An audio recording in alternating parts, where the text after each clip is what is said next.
could do a pledge and a moment of silence, but the pledge gets a little more difficult. But I would like to do a moment of silence, both for those that are caught up in the COVID-19 and for a number of our own folks passing. We just had a Bob Denham pass and a former tenant of Dick Tinius, and a number of our people going into assisted living. So I'd like a moment of silence for them.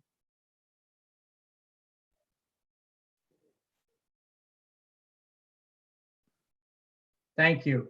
I would also like to thank Pete Nagurney for replacing our flags. He does that on a regular basis, and we had one of our owners notify us that the flag down in County Barn was kind of shattered, and then so was the one out in front of the clubhouse, and Pete replaced both of them in the past week. So thank you, Pete. Leah, how about a roll call? Okay, all the board members are present via Zoom video conferencing. Thank you. President's message. Good day. This has been and will continue to be a time in our lives that we will never forget. None of us has ever been through a similar event, a virus that has taken a toll on the entire world overnight. The good news is that it appears to be diminishing in its impact.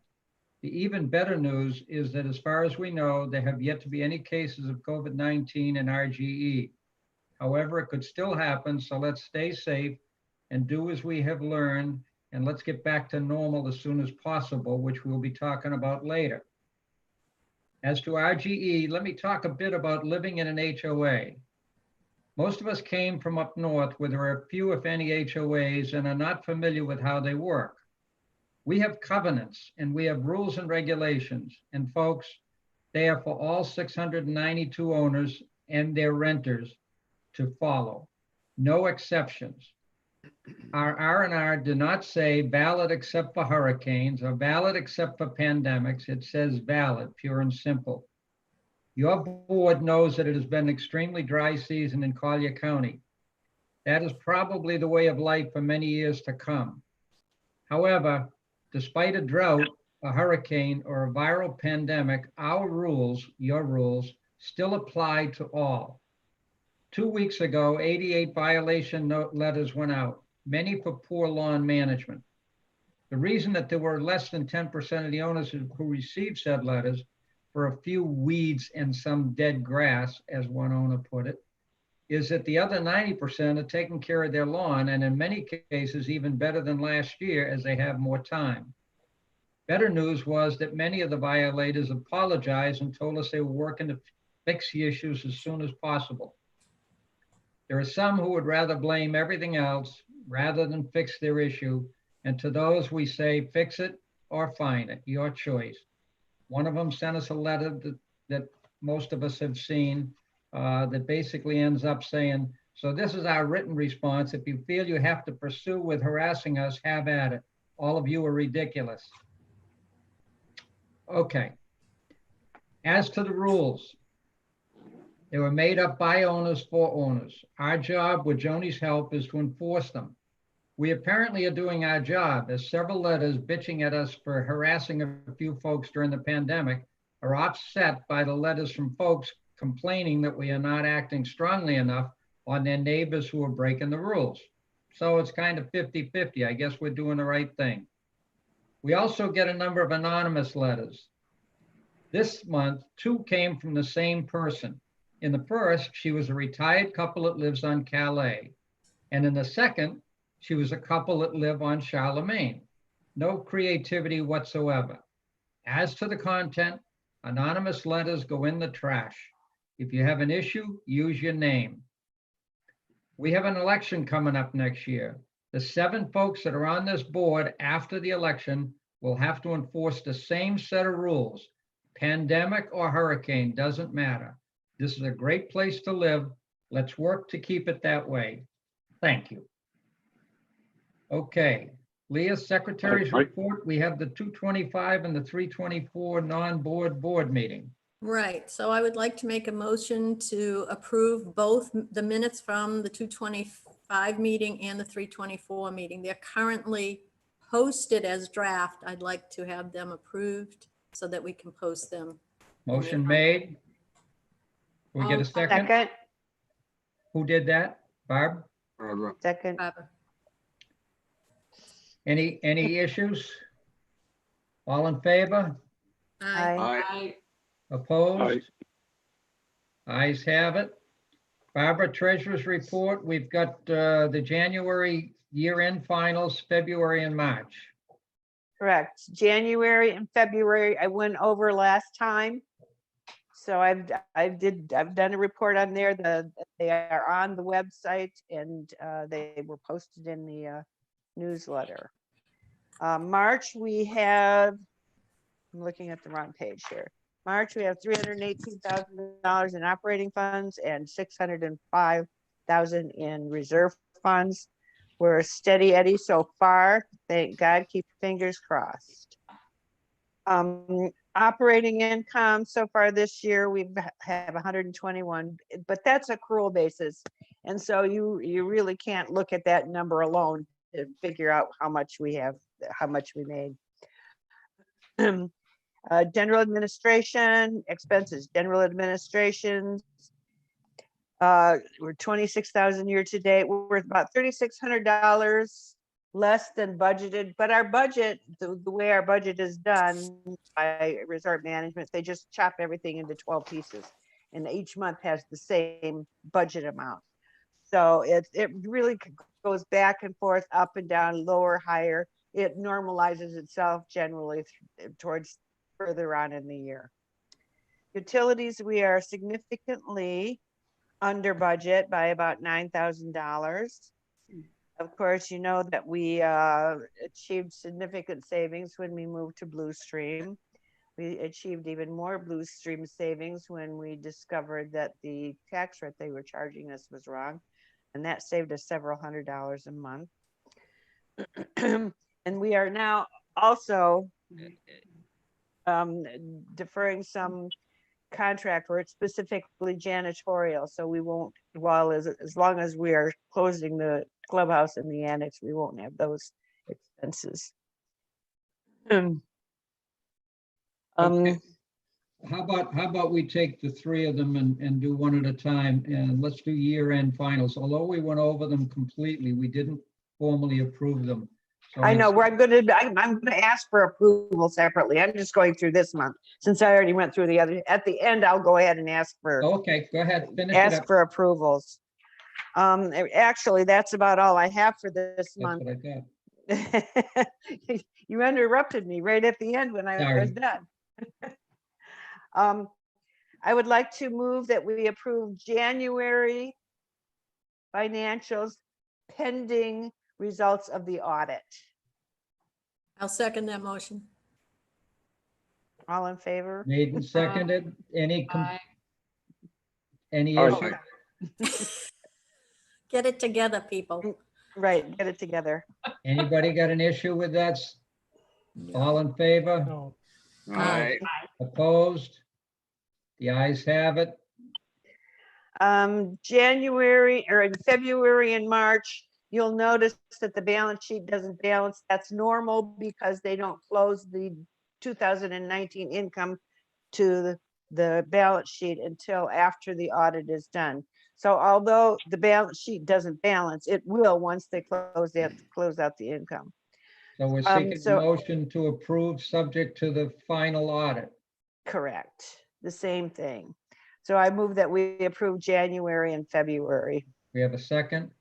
I'll second that. Any issues? Any questions? All in favor? Aye. Aye. Opposed? Aye. The ayes That's all have it. I have for now, since we are sort of in unknown territory with regard to our budget and our coming year. So we just have to wait and see how things go. Well, again, we have no clue where this year is going to go and what it's going to look like. It's No, and until we have some inkling as to where we're going, we need to curtail discretionary spending as much as we can. We One don't of the- know whether people are going to be able to make their assessments or not. We don't know how many people are working and are out of work. That's we have one no- of the issues. We've already had in some of the anonymous letters, people saying, why isn't the board giving us one of the quarters off? from the HOA dues. Well, it's very obvious. We haven't taken the quarter off from spending, so we're not going to take the quarter off from income. But there are about 15 to 20% of the people that live here that are still working. And if they're not working, we don't know whether they'll be able to pay their dues. So we're going to have to watch that carefully. And Joni, I hope as you've got 16 properties, I mean, you'll see it with all of them or some of them. You can let us know what you're seeing as time goes on. I can do that. Before we move on, Mike, I have to go back to the minutes. I forgot to make a motion to approve the minutes from the 4/7, from April 7th meeting. I didn't even have them on the agenda. You're right. I know you didn't, and that's why I forgot, but we have those, and they're also posted as drafts. So could I have a motion? I'm making a motion to approve the 4/7. I'll second that.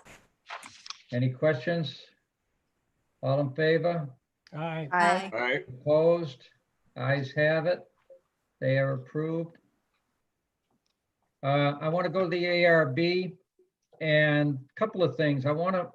You all have a copy of the 8 issues, all of which were recommended by the ARB meeting visually. And I would like to have a quick discussion about a process that makes it easy as we go forth in the summer, rather than waiting on the board meeting if we don't have to. So think about that for a second.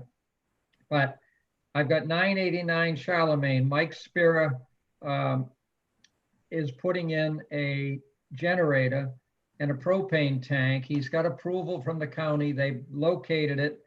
The ARB has approved it. All collier permits have been applied for and approved by the installer. 906 Charlemagne is to construct a 4x8 foot vinyl lattice trash enclosure recommended by the ARB. 77 Le Mans, paint the exterior of the house sweet jasmine. The color appears to be very light green, approved. 48 Le Mans, enlarge the driveway approximately 3 feet on the side opposite the house.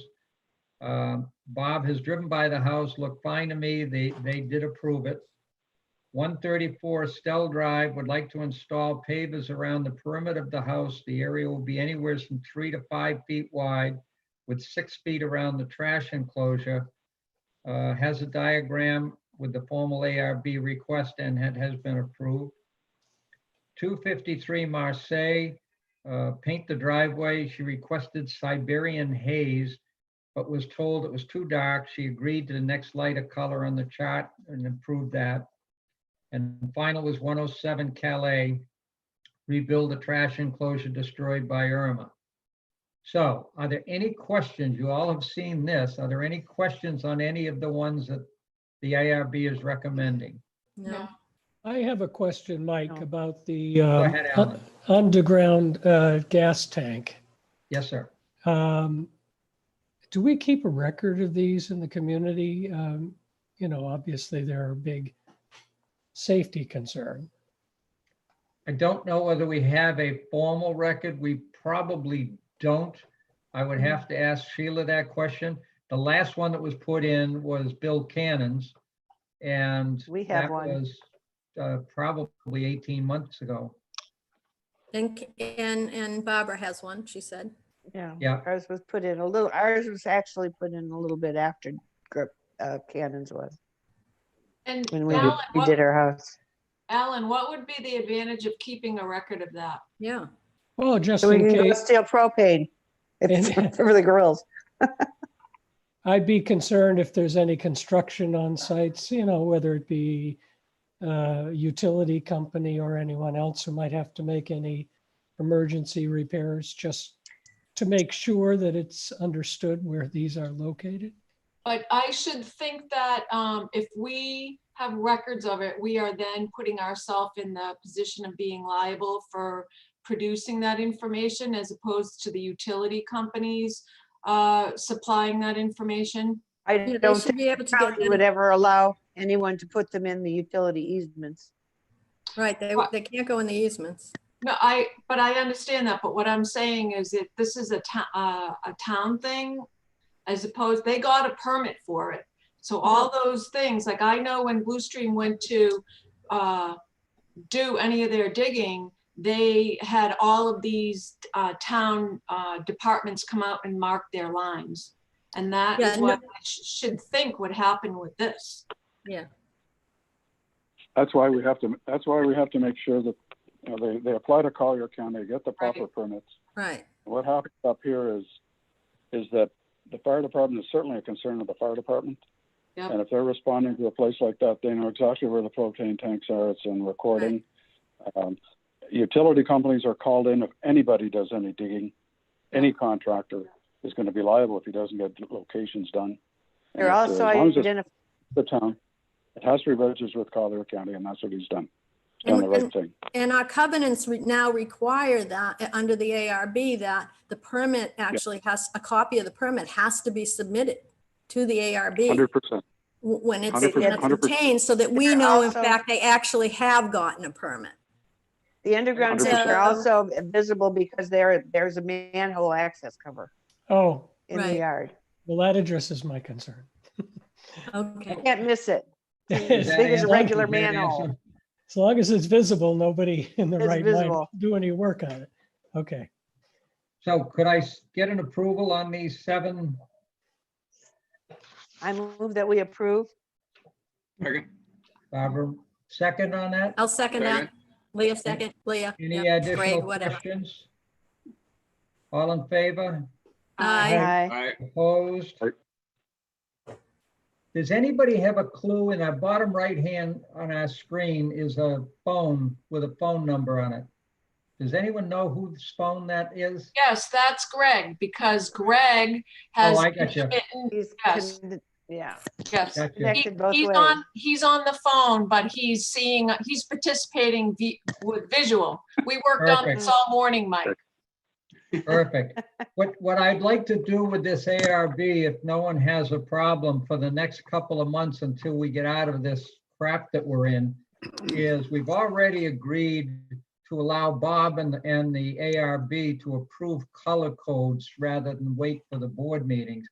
But what I'd like to do is to have Greg once Bob gets a request in, unless it's really dramatic, have him contact Greg, have Greg review it. If necessary, have Bob go by and take pictures or take a video, and then let Greg approve it until the following board meeting. Because if we're not going to do a board meeting every month, there's no sense in making somebody wait 2 to 3 months for a trash enclosure or something like that. If they're going to rebuild the house, we may want to have a different view, but is there anybody got a problem with that? No, No, But I I have mean, especially while we're under the, this emergency thing with the, with the board, you are allowed to do that, where you're allowed to have one person make the approval, and we can post approve it, retro approve it. And You so okay with that, Greg? I think it's a good idea. I have a lot of faith in the ARB committee, and I think I can work with them. There's no problem whatsoever. I Okay. just want to say one thing. If that is the case, wouldn't Greg just say, I have approved the ARB proposals, and we don't have to read every single one of them? I And think keep the the board reading. needs to be aware of all of each one. I think. But we Yeah, we'll need to get the know. report. I agree. We'll get the report, but do we have to read it during the board meeting? Well, I don't think it takes that much time. Okay, just thought I would ask.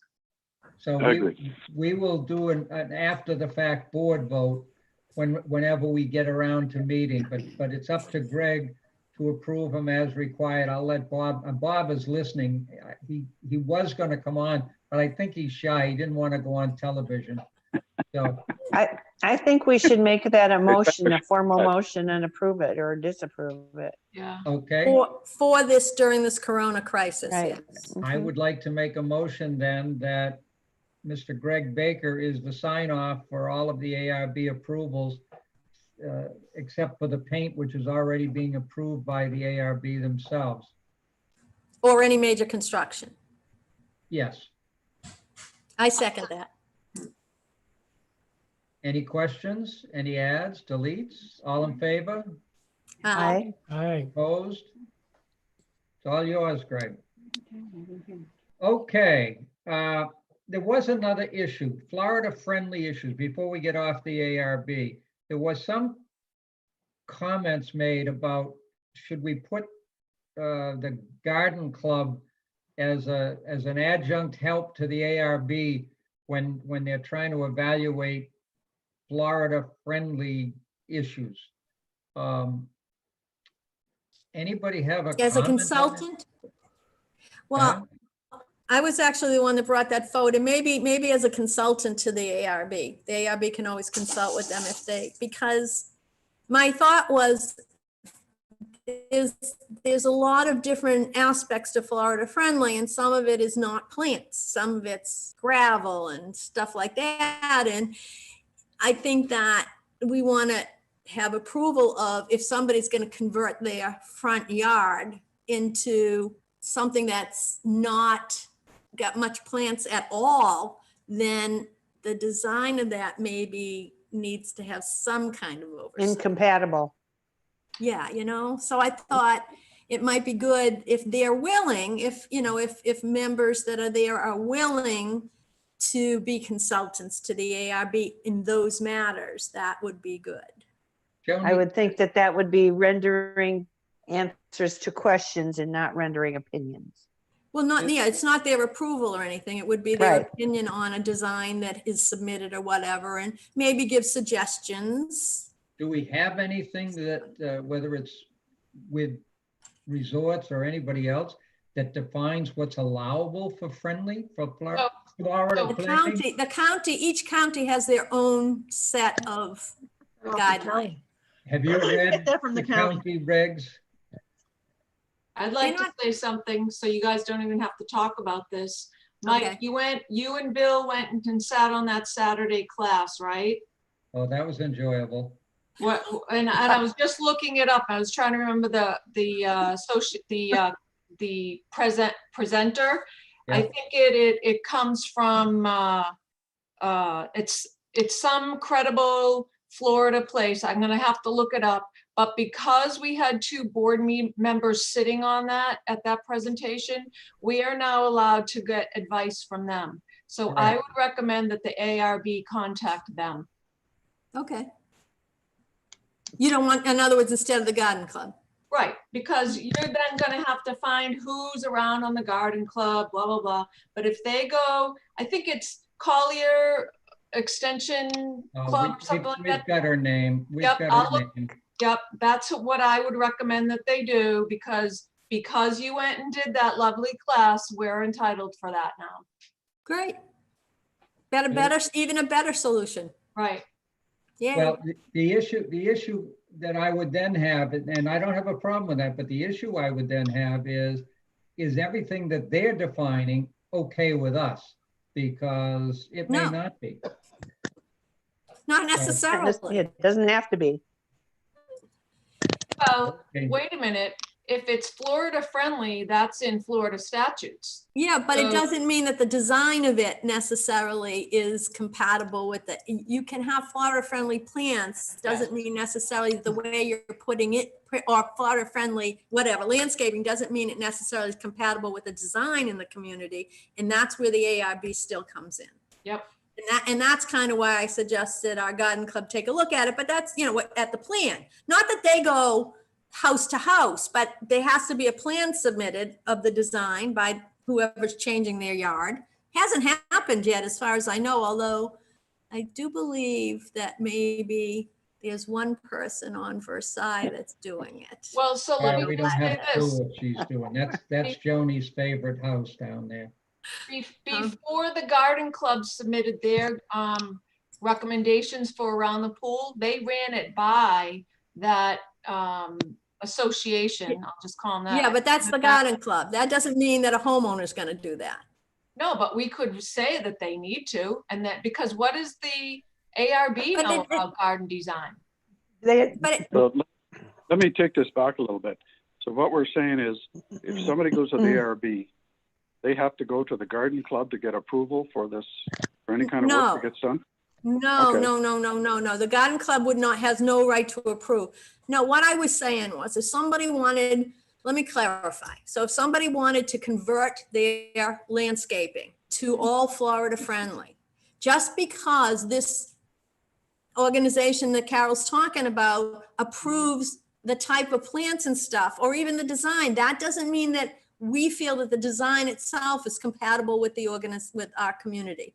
The plants, maybe we can't say, well, no, you can't have Florida friendly, but we may say, well, but no, not, you can't, that design, you need to modify the design. That would be the ARB. It still would still have to go through the ARB for approval. So this is where perhaps I was thinking that the garden could look at the design and say yes or no, but if you don't want to, that's fine too. It still has to go through the ARB. We still have constraints about landscaping in our yards. We can't do Yeah. hedges. We can't do this. We can't do that. Yeah, So they still have to comply with that, whether or not they're Yeah. planning Florida friendly. Okay. All right. so if we Okay, don't let- want the ARB, if we don't want the garden club to consult, that's fine. I just was just a suggestion. I guarantee that Bill Cannon has 42 pages of notes on that 19-hour meeting that we attended. So I will ask him to give He me a has- summary of those. He has Florida friendly landscaping. Yeah. Pardon? He has Florida friendly He's landscaping. got a little bit of everybody's friendly landscaping. Yes. Drought tolerant. Yeah, He's no drought big tolerant, Well, that's But- what Florida friendly is. It's drought Yes. tolerant. Yeah. Right. but And not necessarily cactus. you'd have You been will, very true. surprised at some of the people that were in that room and some of the knowledge that they had around what Florida friendly was or isn't. Let's move on to Ms. Joni and the violations report. I also have about 8 different issues that have come up in the last 3 or 4 weeks. After we go through the violations and delinquencies with Joni, we got to take on some of these and make some decisions on them. So Joni, we'll turn it over to you initially. Okay, so like you mentioned before, beginning of April, I sent out 80, 90 violations, all for dead grass, brown grass, lack of irrigation. As you also said, probably half of those people emailed me that, well, actually your owners will call me, email me, and send me a letter. So I am well informed as to what their plans are. And half of them were so sorry, we weren't aware our irrigation wasn't working, or I actually spoke to a woman from Classic Lawns who told me that they have been notifying people with that their irrigation with this drought, they should be running it for longer periods of time. Rather than doing it for 20 minutes, they should be running it for like 40 minutes every time that they do. We got that notification too. They said 40 Yes. minutes to an hour. Yes. So I have been sharing that with different owners who contact me and let me know, we don't understand why it's not working. So then I tell them that. So better than half of them have responded to me. There are others who have just ignored me.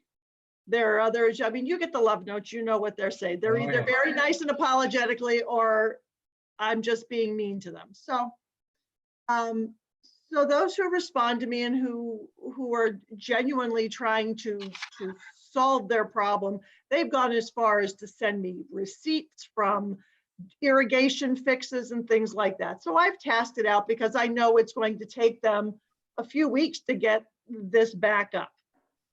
I did a drive around yesterday and found that I was able to close probably 10 of those because they had really done a good job and you could see that it was greening up. So they were working. The other ones were kind of on the cusp. So I'm going to go back in a couple of weeks and check them again. I did have a meeting today with the new Finding Appeals Committee.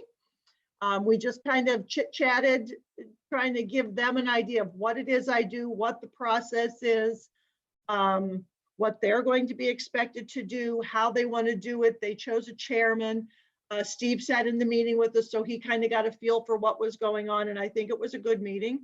I've given them and Steve access to look at violations on Sonerthco so that they can be aware. I don't have to worry about emailing them everything. They can go in and they can see all the pictures that have been taken, all the letters that have been done. And I told them that now that we've got another team established, what we're going to do is I am going to now look through what I've been holding on to. We're only going to pick 3 or 4 at a time, because if those owners show up and talk for 20 minutes, you don't want to be sitting there for a week listening to these. So we're going to do 2 or 3 at a time, 3 or 4 at a time. And then I would send them all a list. Okay, these are the 4 that we're going to attack. Please go into Synerthco, refresh yourself. If you have any questions, let me know. I told them that I wanted them to look, when I send them the list, look on Synerthco, look at what's been done, look at what letters have been done. I showed them how to look at responses or anything that the owners have sent me. I encourage them to take a drive by the property so that they are familiar with the current status and if any improvements have been made, so that when they go into the meeting, they're fully ready to go. I did a screenshot with them so that they could see exactly how to find everything that they wanted to do. And I think we all went away from that, Steve, don't you, feeling like they kind of had a handle on it and they were going to play with it and see what they could find out. It took a while for Walt Lewis to get on, but once I think they were fine, all 3 of them. JT was on his phone, and JT, by the way, is the chairman. He's the Oh, chairman. good. And Bill Cannon was on as well as the alternate, the one Yeah. alternate that we have. So I think we have everybody going the same directions, and I think it's going to be well. So I'm going to this week pick the top 3 or 4. I've already got 3 in mind. I'm going to pick a 4th one, and I'm going to send that to them and we're going to send them to the Fine Appeals Committee. Yes, Lee, I can see you want to say something. Well, I have a question. I just want to make sure that they actually have the policy. No, I told them exactly what their job is. This is I know, your I job. know, I understand that, Joni. I want them to have the policy that we wrote that they also need to abide by. So I can make sure that the 3 of them get that. That's not an issue. Bill 4 should of them. already have it. So 4 of them. Yeah. Bill already has it. Okay, Yes, but we also need another alternate. So if somebody got a good suggestion to add, we've never had alternates before, and we put 2 alternates on several months ago, fortunately, and we have 1 alternate now. Just in case, I'd like to see the 2nd alternate. So somebody come up with a name, we'll bring it in for the next meeting. So I have another question. If you had, 60 or 70 or 80 of these and you're only going to do 3 or 4 at a meeting, by the time you get through those, you're going to have another stack of 70 or 80. I don't think that's a viable way. I'm sorry, but I don't think that's a viable way to do this. Well, right now, if I did everybody who didn't respond, we would have 35 people in a finding committee meeting, which Not would necessarily, be. they won't necessarily attend, but I think that I no, would be and even if surprised. they have to do it, even if they have to schedule 2 or 3 of them in a week, 2 or 3 meetings in a week, they don't have to do them all on the same day. But Well, I and don't that's think- fine. They Yeah, can but I do don't two- think they just can doing do- 4. They can do 2 or 3 a week. I cannot attend 2 or 3 a week. you No, need but it's that? not That's the problem. actually, it's not actually required that you attend either. Right. No, I was just doing it. And if you don't want me there, No. I'm cool with that. No, I love having you help out. I do. But right now we have so Mike doesn't like many, that idea. and I could be all off base here and any of you jump in. But No, I right agree. now we have so many that if we hold off on it, we're never going to get caught up because there's going to end up being more come in the Leah, next group Leah. and more come in the next group. I think- Leah, many of those that we have are working on their property. We're not going to end up with 80. If we end up with 15 or 20, that's going to be a huge amount. I understand, Mike, but I'm just saying is if they only got to have 1 meet, if right now, the way it's set up is it's like 1 meeting a month. That's not going to be enough right now is all I'm saying. And Well, if they're only going to do 4. Let's see how it goes. Yes, Yes, Right. ma'am. I think it's easier to raise your hand, otherwise we start talking Well, over I- everybody.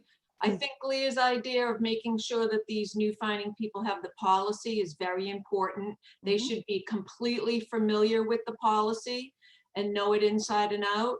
And Joni, I think it's a good idea if you're there for the first meeting or 2 with them to launch them and then put them on their way. I don't agree with that at all. You don't? Nope. Joni's the link. Joni is the link. I'm the link. She's the club. I'm the club. I would say, I would certainly start Joni off with the group. And I would think of a group of 3 or 4 in a week's time to start this group on the process, rather than try and do 3 or 4 meetings a week until you try and catch up. And they also should You'll have wear 'em input out, about and the method. there'll be no committee at all, at least to start. And They plus the also plus- should have input on this subject. The committee itself should be able to have some input on this discussion. Yes. Well, that's probably a good point. But you're also coming up on off season, which a lot of the owners will not have an opportunity to attend anyway. So Well, they that'll can take care of attend by that. telephone conference. They're Oh, gonna be yeah, I know. on I think you're Zoom. gonna have to do that anyway. Well, we Now, will. you're gonna have to do it, tell it Zoom or however. Yep. For In the your next 2 meeting, or 3 because, months. yeah, exactly. Well, Joni? seeing as how this is a brand new group, the old group had been in place for quite some time. We need Joni there to help them over the next several meetings. Mhm. If they, with JT as a chair, if they decide they can do the meetings without Joni, we'll leave it up to them. But right Okay. now, I'm Yeah. very concerned about that, so. The I agree. the policy does identify the covenant that is associated with, well, no, that's actually the ARB. I'm doing this to help Steve. I'm creating an Excel spreadsheet that takes things that are in the covenants as violations and putting them into a document. So it's easy they don't have to keep going back to the covenants to find out, is this a violation? Isn't this a violation? What has to be done? I'm also creating a separate Excel spreadsheet that's for the board.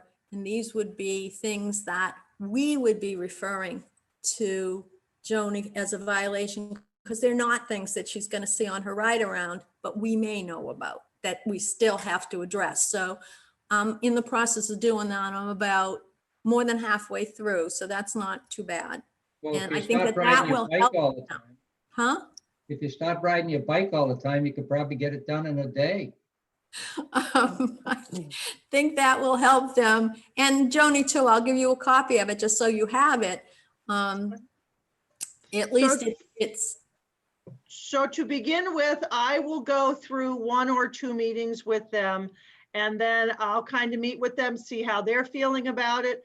Because as easy as it is, this is what I told them this morning, as Steve will tell you, as easy as it is for you to say there, I believe in this, we need to enforce the documents, we need to do this, when you're sitting across the table from a person that you might play tennis with, or you might see at the pool, it's hard to say, you know what, your yard sucks, $1,000. It's hard to do face to face, no Yep. matter what you think, that's hard to do. I've no doubt it is. I have no doubt it is. Would I have a problem doing it? No. They're hard. They're hard. Joni? So I want to give them a little time. No, I how they understand. feel I about do. I do. Alan? Yes, sir. I just had a question, Joni. Sure. Of the violations that are so numerous, how many are due to brown lawns? I would say 90% of them. See, So, this is a bit of a bugaboo of mine. Mm-hmm. Yeah, we have One, our covenants are not as clear as they could be about what is an unmaintained lawn. I wish that we could be more specific. A green lawn is what we want, right? Well, not Although they- necessarily. Or Florida-friendly landscape. Right. Okay, so let's be more clear about, and then we have to decide what is the acceptable level of green. This is a real quagmire for me. I'll just say my own opinion, this one person's opinion. I would like to see us prioritize the violations that are not related to the lawns first for the committee to work on, because I swear in 2 months when the rainy season comes, the others will be gone. Yeah. It's true. Well, I Happens know, every year out. and to find someone, for what is an extraordinary drought, it just doesn't, compared to someone else who may have a light out or parking in the street or something more serious, Mhm. I'd rather not go after people preferentially who are, not able to keep up with watering their lawns. Why can't they keep up? I don't disagree with you, but, What? I don't disagree with you, but Alan, but I will tell you that because I ride around the community twice a day now, some of these, it's not a matter of not keeping up. It's a matter that they're not here and they're not watering at all. They've turned it off. And that's not right. Most Okay. of them- And how do you most of them- resolve that? Most Okay, of them do not have wells, and that's their problem. When you don't have a well and you're trying to water during the summer like this, you end up with a bill that goes from $180 to $380. Mhm. So their choice is shut it down, which is unacceptable because the neighbors on both sides are taking care of their property, and it takes away from the value of the Right. community. So I They disagree can't, they with could you have on a it. well put in. It would cost them probably not any more than the fine would. Now, I the wasn't- problem we're gonna have, the other problem we're gonna have, Collier County and the state, because of the drought, are starting to take a look at not allowing 3 days a week I to know. water. And they may come back and say you can only water 1 day a week, I know. which will then take it from this level green to slightly green.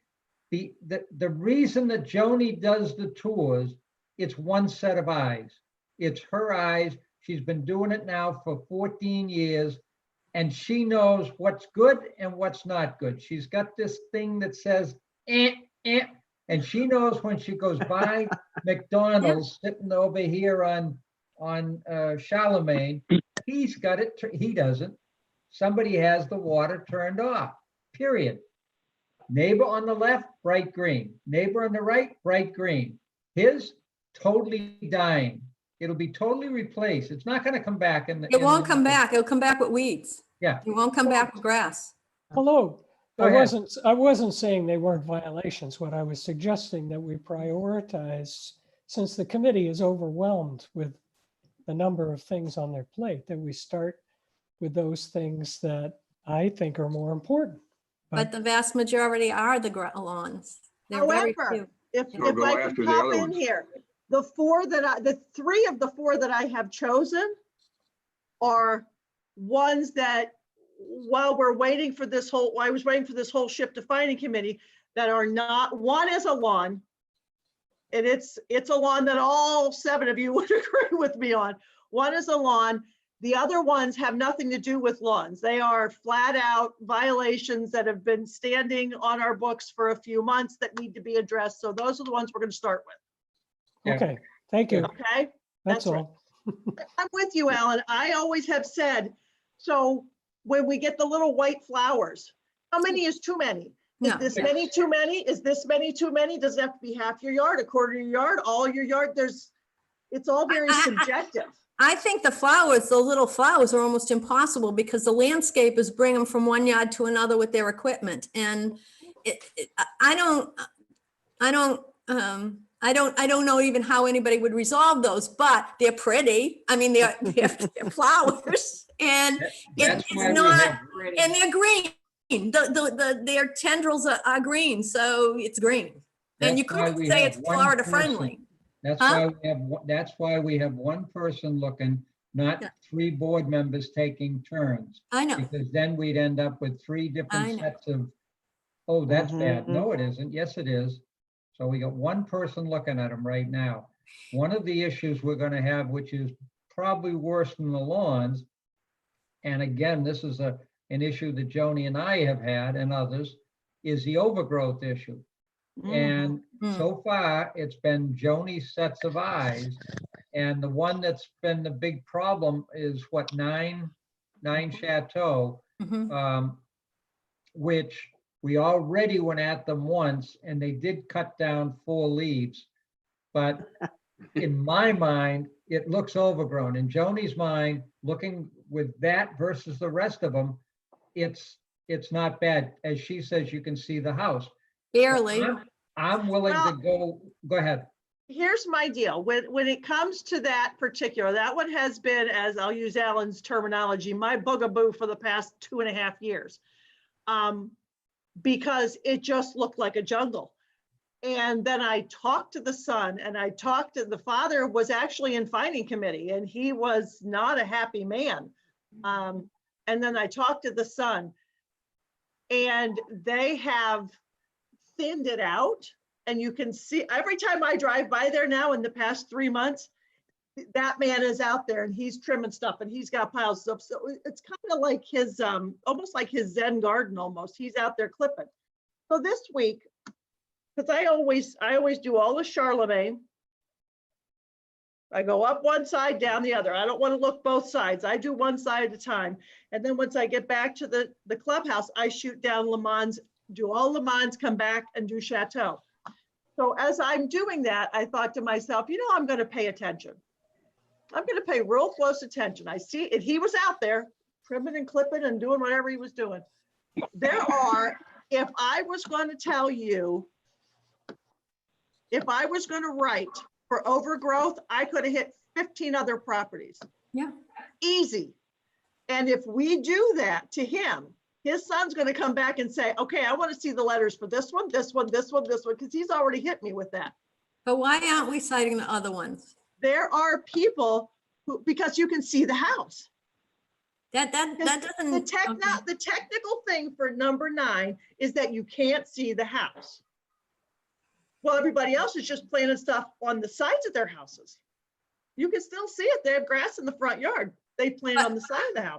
But if they've planted so much on the sides, then it becomes a fence. It becomes a living fence, a hedge, and that's against our regulations too. Oh yeah, I saw a lot of that this week. I was like, Yeah. look at that. There's a lot of that. And we So did send out a violation to one who we looked at 2 weeks ago and said, no, banana trees are okay, but the violation went out because of the hedge issue. Because it so becomes a living Joni- fence. They're so close together that they've Joni- become a divider between lots, Joni's both eyes, in front and back. Joni's eyes are the trained eyes, and I know. we have to go with that. And even though we could look at it from a different set, it's best to have one set looking at them. I just think it's because we did redefine and adjust our covenants, and some of that changed a little bit, that we have to get up to date with what our covenants now say. And we got very specific about growth that becomes a living wall between lots as not being allowed except those that border the golf cart paths. So I'm just saying, is it changed a little, and we have to get up to date with that as well. But I understand what Joni's saying. I do. I'm going to tackle that once my dead lawns are done, if you I don't know. mind. I know, Joni. Give me a know. minute, I know. and then I'll tackle them. But I I know. can tell you what, if you think dead lawns is going to fire people up, we tell them that they've got 12 trees they got to cut down from in between the houses. That's going to be a good time. I know. Our problem is that we've never defined what a trimmed hedge is. We have it in the Right. covenants. We have defined what constitutes height. We have. Yes, we have. Yeah, it Well, can't be the more covenant. than what, 4 feet? 4 Is that feet. it? 4 feet. 4 feet. It can't be, but it also cannot become a dividing. It has to be, it can't be a certain height. And if it's greater than 3 feet from the house, from the structure, it can't be it can't be over a certain height. And it cannot, and it's in 2 places. It's at both where it talks about fences and where it talks about hedges. It cannot be anything that creates a divider between 2 properties, not a single bush, but when they're successive and they become a divider between the 2 lots, they can't do that. We did get specific. The Unless committee they're got gra- very specific, and we approved those changes. Unless they're grandfathered, of course. Yeah, mine are Of grandfathered. course, if they've been, but if they have, We're not if gonna they were find not, people. if they haven't been there for a substantial amount of years, then they should not. Because the covenants always talked about not having a divider between lots. It's just that we defined it even more. So Can I- there's a- Can I interject here? We're less than halfway through. Okay. And we're spending a lot of time on something I that we're know. not going to resolve today. I Thank know. you, Barb. Mm. Thank you, Barb. Let's move on to the rest of the issues on violations. We have 3 empty lots. It appears as though the one on Le Mans is safe in terms of time. The other 2 that we have that are not safe in terms of time is the one on Chateau number 29 and the one on Belle Isle. Both of them have, I believe, I'm not sure about Chateau, but the other one on Belle Isle has exceeded the time frame. And Joni, go ahead. I actually have 4 empty lots that I have on my list. One is on Le Mans. It was purchased 7/25/19. That not Chris Reiser, Lee Home Corp owns that. Yes. So that one was purchased 7/25/19. The other one, there's one on Charlemagne. That was purchased on October 5th of 19, Which one on Charlemagne? 508. That's We got a also house on it. have, we also have Chateau. That's got a No, house I on it. haven't gotten to Chateau yet. No, but Yeah, the one on Charlemagne has a house on it. They just put it on there. It's not finished yet. So the No, time no. is still ticking. And it's up for sale. And it's up for sale. So the time is still ticking on that one. I mean, I know they've got 2 years. I just wanted to look them up. 29 is the one that we've got the problem with. We also, Lee Corp. yeah, because that one was purchased on June 1st of 2018. So as of June 1st of 2020, they better have a house done and completed on it. Right. But they were supposed to start in construction. The Yes. construction's supposed to start within a year of purchase and finished within Correct. 2 years. So they're already Correct. in violation. They're already in violation. And we have the one on Belle Isle Circle, What number? 197. Mm. That one's for sale. I drove there yesterday. He's got a for sale sign on it. So is 29 Chateau owned by somebody? Lee Corp. That's what I thought. Yeah.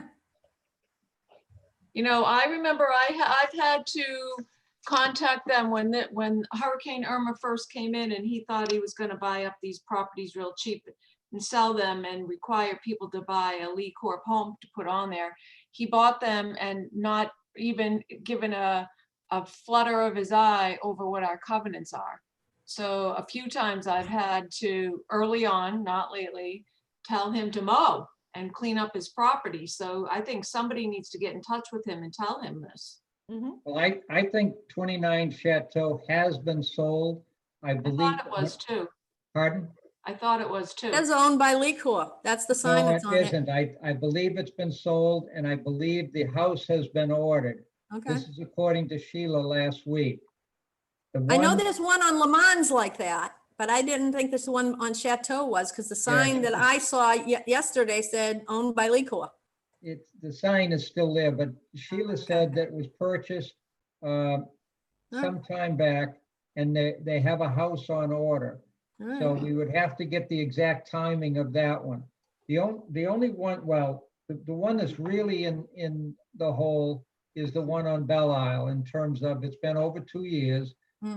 We got a very nice letter from the owner that basically said, I was trying to do A, B, C, D with this. It didn't work out. And he put it on the market probably what, Joni, 2 months ago, 3 months ago? Yeah, yeah. So that one is truly in violation right now. The one on Charlemagne that they're selling, it doesn't even have a yard light, front light pole. Doesn't have anything. It's always on Charlemagne. Yeah. No, the sorry. one on Charlemagne, there's no light pole. What's the Huh? front lawn look like? Nice front lawn? There is no lawn. I There's think no, that. there's 2 of them on Charlemagne. One is owned. In fact, the owner he's trying to get back down here. He has no lawn. And the other one, it says for sale. That one has no front light pole. It has no I know yard light. they haven't put it in yet, but I think Ah. that has been sold as well. I had Okay. a problem with that house because it didn't look big enough. I went and looked at the specs. Because one of the things this board has not done is approve all the specs I know. on those houses, which we were supposed to do. Yes. So in the future, if we have this situation again, we need to look at the house that being proposed.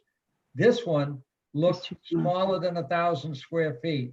So a week ago, I'm out there at 6:30 in the morning with a tape measure, measuring the GD thing, and it was 1,015 square feet. Yeah. Nothing we can do. So that's the only one I think we should look at right now is the one on Belle Isle in terms of a violation. So what happens when it's a situation where they're selling it though, and it just hasn't sold yet? I mean, you can't force Well, them to put something on it if they're selling it. The problem, Well, he was trying- the violation he is because he sat on it for 2 years. He had originally wanted to build something there, but his wife had some problems and that kind of stuff. Anyway, so now he tried to sell it privately, and now he's listed it and he's going to be selling it. Yeah, he is in violation. He knows that. So. Okay. Did knows he he's in reduce violation. the price? Sorry, Did he reduce the price? I don't know that. I don't know. Because the number that he had on there originally, when he was trying to sell it by himself, he wasn't going to sell it for that amount of money. What is it up, Yeah. like 180 or something? No, it's an empty lot. It's an empty lot. Yeah, yeah. It was Yeah. 50 or 55,000, if I remember correctly. Which is about the going rate for a lot on the golf course. In any case, this guy did send Joni's sitting there being quiet, but did send Joni and I a nice letter Yeah. that said, Yeah. I got all these problems, and it's a neighbor of Greg's, and he is in violation. He knows he's in violation. If we want to give him X amount of time to sell the place before we put him in violation, we could do that. But otherwise, we put him in violation. What about the house that's near Steve that caught on Let- fire, that has no Let's electricity? stay with one thing, please. Let's stay with this one. If it can be arranged, I think, we could show a bit of compassion and as a board to give them a bit of a break and we give them 60 days or whatever and see if we can get rid of it. What say It's you, a thought. board? I don't know if you can. Sorry? What say you, board? I'd give him a couple months to sell it. Yep, yep. Yeah, I'd say if they've finally gotten a realtor, maybe they're gonna get some action. Alan? he's in violation, and I think all we could do is recommend a deferral of the fining. Oh, well, that's right, Alan. That's per our process, isn't it? No. the This finding- person should be aware of the fact, if they aren't already, apparently they are, that they're in violation. He knows. We're not saying they're not in violation. We're saying we will defer the fining process by X period of time. Yeah. Well, that's basically what we're doing to, giving them a couple of months grace. Yeah. Is we're deferring the fining process, and we're just not taking him in a violation. That's all. Yeah. Right. So So 2 how months. long? 2 months, 3 months? 2 months. I'd say 90, it takes you through the summer, Yep. I go. May, June, July. May and June, July. That would be, that's what I would recommend. I don't know. Yeah, but the summer goes through August. I'll go with that myself. 90 days. All right, is 90 very days. Joni, can Okay. you send him a letter? I will. Okay, let's go down the others. We had a complaint the other day on 750 Charlemagne because they got a violation notice. I went by it and it looks better than mine, so I'm expecting a violation notice. Hmm. It was very green. It's a lawn that's being taken care of by 2 people that are quite elderly, and it looked beautiful. So I don't know whether you picked the wrong number. It wasn't the lawn that was the problem. I always look at that spot between the sidewalk and the curb as well. And right in between those is where it was. Now, I went by there again yesterday and it looked fine. And I had Okay. heard not only from that owner, but a friend of hers, a friend of one of the women, I think it was the one in 750. She contacted me 2 weeks ago and said, I think you did this wrong. And I sent her a picture. I said, no, this is, oh, she said, well, that's actually on the other people. I said, this is their driveway. Does your line start at your driveway or does it go 6 feet past? And she said, oh, all right. And then with that, when I drove by there yesterday, it's fine. It is. So I don't know if Okay. somebody fixed something or what happened, but I've closed that down and it's done. Okay, Thank you. good. Next one is the house that was renting rooms.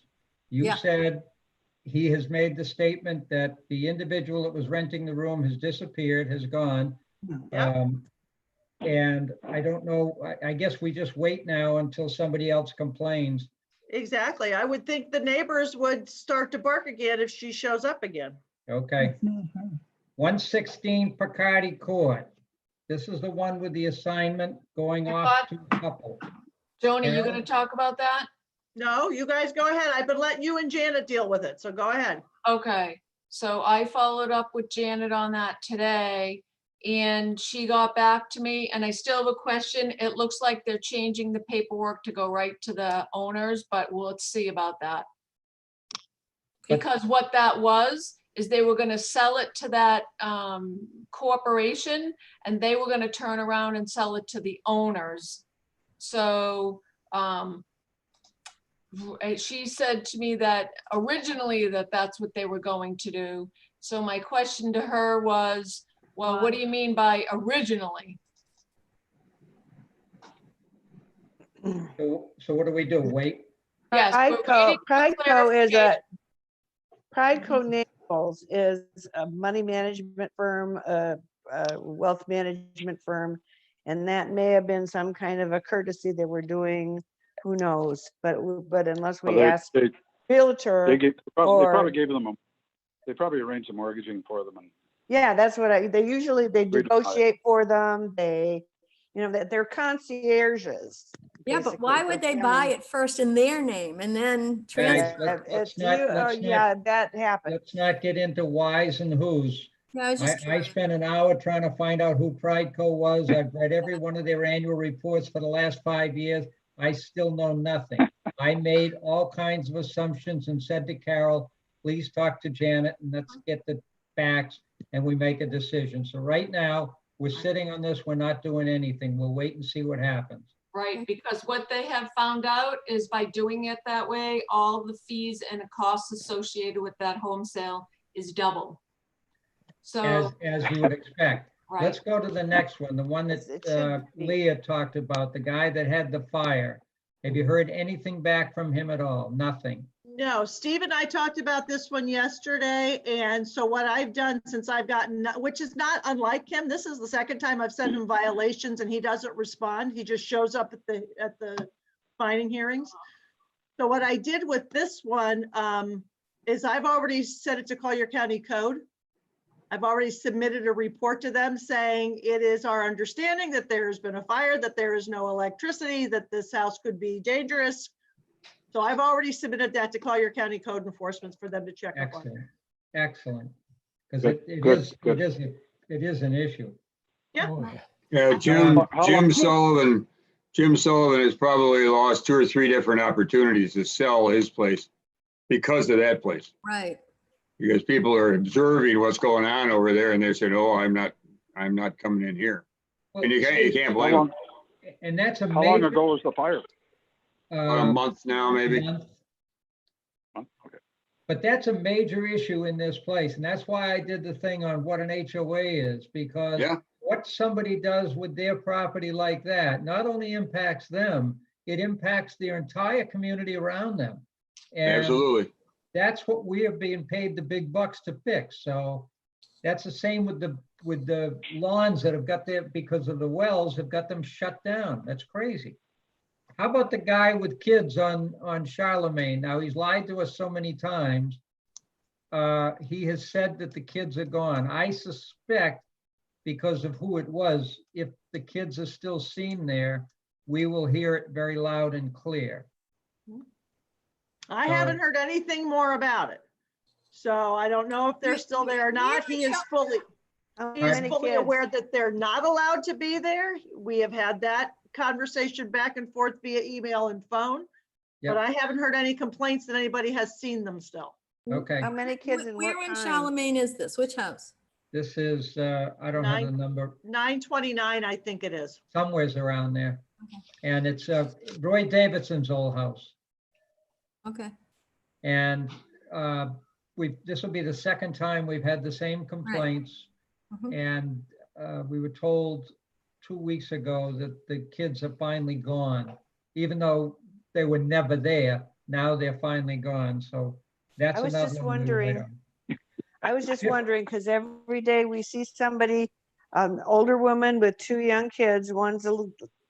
girl, one's a boy. The girl's riding a bike, and they're at the same time Right. every night, 7 o'clock or so, and they're going down the street every night back and forth. I see them too when I'm riding my bike. Over near I don't Lawrence, know. I mean, over It near, surprises me if the little girl's on a bike, they wouldn't be coming from another community where they have to cross Well, Rattlesnake see, Oh, or that's not true. County When I Burn. was there yesterday, I had to wait because there was a younger girl. She was, I don't know, maybe in her mid-20s. And she had a little boy and a little girl, both on bikes. And they came across County Barn. And they rode all the way down Charlemagne, drove, came all, so I passed them several times. And as I was leaving, out they were going again. So Oh, well, that's don't count on the venturesome, aren't they? intelligence of parents. but I have seen the Well, same that's ones. true. I have seen the same ones that Barb's talking about. I just don't know where they're from, so I couldn't tell whether they Sure, were. you just can't tell. I don't know. visiting. Maybe, You know, you Well, can't tell. the- It's just like the the people in- that have the 3 dogs. I don't know where they live. I don't know who they are. The individual that made the complaint is not shy.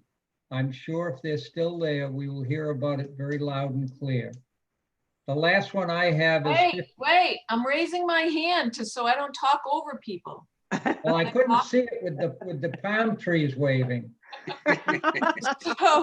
So I just want to say 2 things. One, in this community, we have the same thing. This is a 55 and older as well. And we have the same thing going on here. The family comes every day though and walks with the grandparents. And I think that's how they're keeping sane. So I would be open to that thought. But then the other thing is Sheila is texting me and she says 602 has no shed. Is that 602 Charlemagne? She can get back to me on that.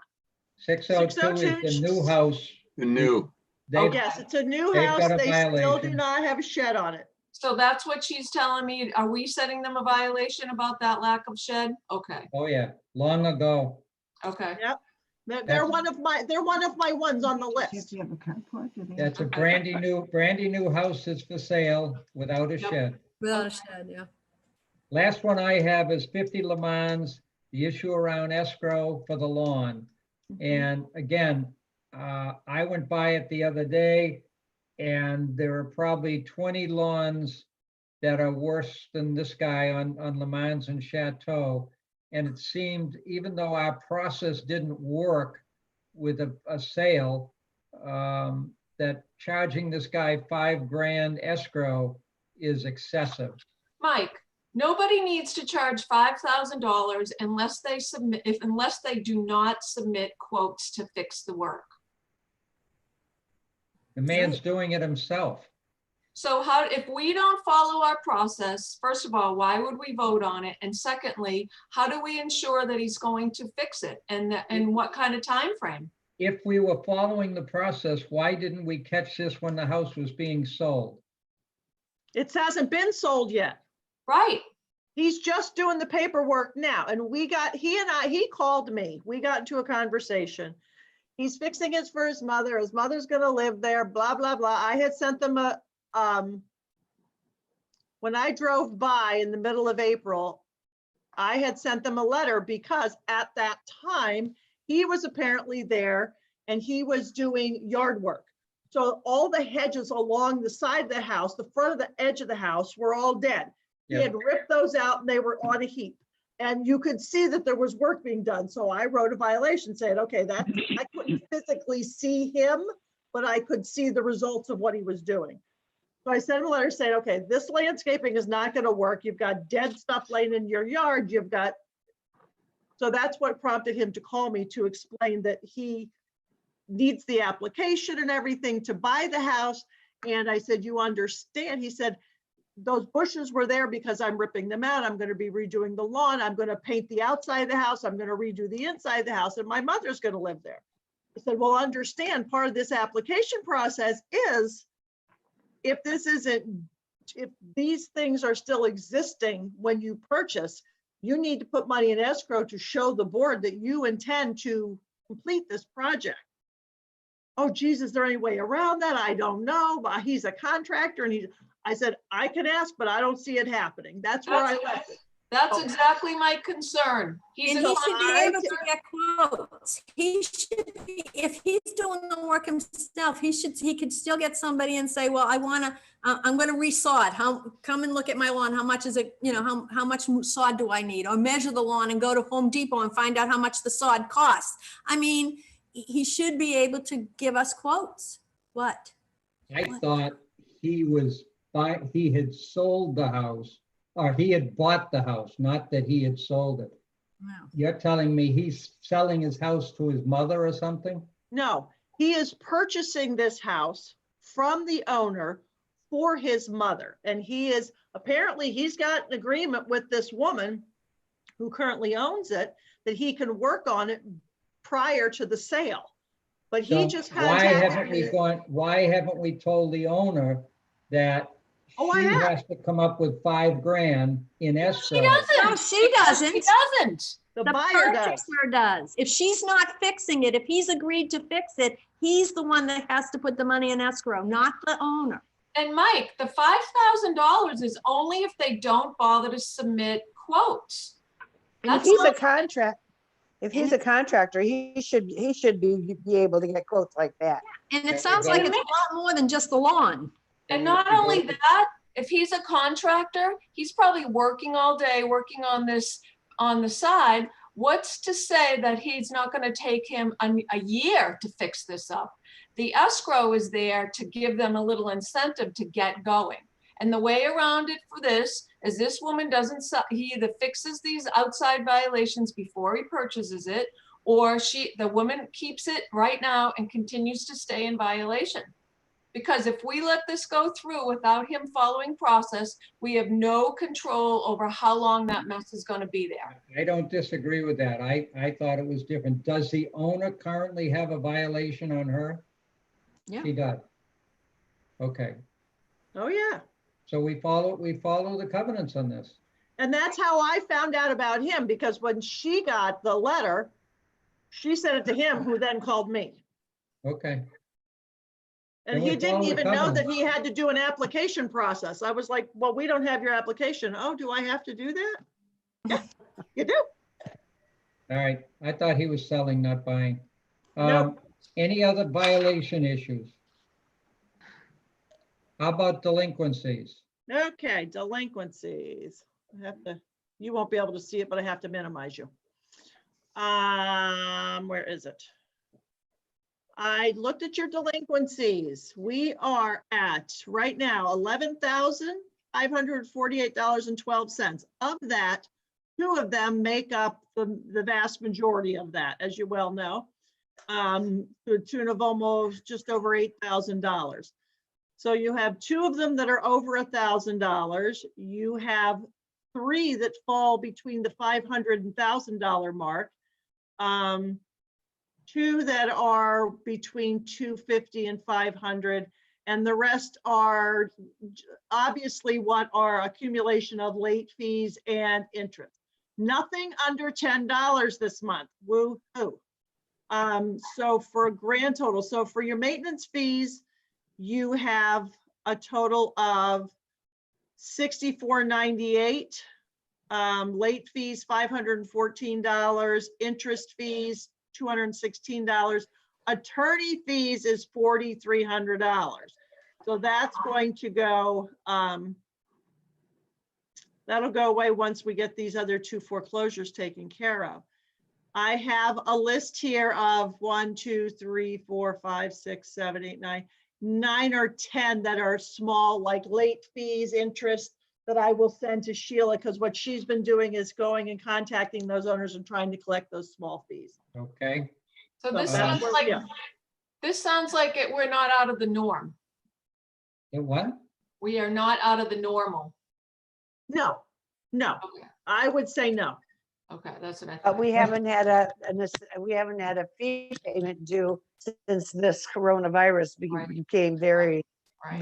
became more pronounced. Question for the gang. The $1,000 limit that before we go after them, Sognus is heading that at 889.68. Where did the $1,000 come from, Joni? It's just always been that way. I don't know. I would have to ask the girls. I would have to ask Carolyn that and find out. I don't know if that was set by the board or if that's set by statute. I'd have to look into that and find out. But we can't go into lien unless if it's under $1,000. That's Right. a- Me, Because whoa, let me clarify, because I've spoken at length with Christina about this. Okay, We have to separate assessment delinquencies from violations. Violations are controlled by our policy in chapter 723.05, right? Mhm. And you have to reach $1,000 limit before you can go for a lien and foreclose On a violation. on a violation. Okay, An unpaid assessment, we can apply, we can go after them after 10 days, basically. Oh. And this was a point that came up as I was talking to Mike further about another property on 5 Chateau. And I'd like to see the board decide what is an appropriate amount of time for a delinquent assessment before we do go after them. Because I think waiting, as we have historically for several quarters, is a mistake. I agree. I agree. We probably should agree on what is an appropriate period of delinquency before we start to accrue interest on that lack of payment. Well, And we accrue interest right away, don't we? Right after 10 days, I thought. is that true, Joni? Are Yes. we accruing Yes. interest? So And even if, on- okay. Yes. So what happens is on the 10th, they have until the 10th to pay. On the 11th, we assess late fees. And at the end of every month from that point forward, we assess interest.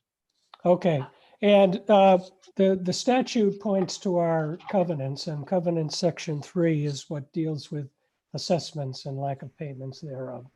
So if anybody wants to refresh their memory, you can. I do have a that. question. Do we ever send anybody into collection? Like use a collection agency for any of this? we haven't. Mm-mm. Costs And I'm money to just, do I'm that. just curious because that affects their credit and people don't Well, like to have their credit affected. So that might What be. is having a lien on your property? Well, a lien on the property will do the job for sure. Mhm. You Yeah. think so? Because Because it's, the lien's only good if the house gets sold, right? no, it's in No. a matter of public record. You can go into the clerk's office, website and see that they haven't paid. No, I anybody. know, but I mean, they don't have to pay that. I mean, it's a lien on the property. If it gets sold, maybe you get your money and maybe you It's don't. If on it the goes into credit collection. report. It still shows up on their credit, so Yeah. it's still a holdup, just like it's, if something goes. Yeah, into but a collection. collection agency bugs the hell out of you because they, That part, I don't think that part matters. I think it's just a matter of frozen Leah. So, I'm not sure if people are ready to set a policy on this, but I think we need to agree on what's an appropriate time period for, What would you throw out there, Alan? Because I want to say 30 days. yeah, I know. Well, I would say no more than 2 quarters, but maybe I'm a little too soft. That That's would be, what we're doing now, isn't it? no, we're running, to get to the $1,000 that we've been sort of using as a rule of thumb, we're out to almost a year. Oh, 9 months anyway. So I'm okay with something more than 30 days, but less. Oh, we lost somebody. We lost a bunch of people. they'll come back on. Huh, Oh, that's good. We can have, interesting. we're still on YouTube though, so just realize that. They'll pop back on. Understood. This But happened to Greg this morning. Joni, where are you? You're in your office or home, right? I'm home, yeah. So that it's all at Riviera. Yeah, isn't that true? Oh, yeah, isn't that true? I wonder if their internet went down. Oh, no, that would be awful. Yes, it would. So let me just ask, is 30 days a ridiculous amount of numbers, a ridiculous amount of time to start moving forward on something like that? Because like, or 60 days? Well, I think we need to consider I mean, I'm all about not waiting for $1,000 because then people have just gotten comfortable in it. Right. My concern in it would be, how much are you paying to file a lien for, if somebody's $300 late, how much is it costing you to file that lien and costing them? I don't know. Yeah, I think it's an hour's attorney's time. So you're probably talking $200 to $300 for an associate and or Christina. Yeah. Yeah. So, yeah, but on the other hand,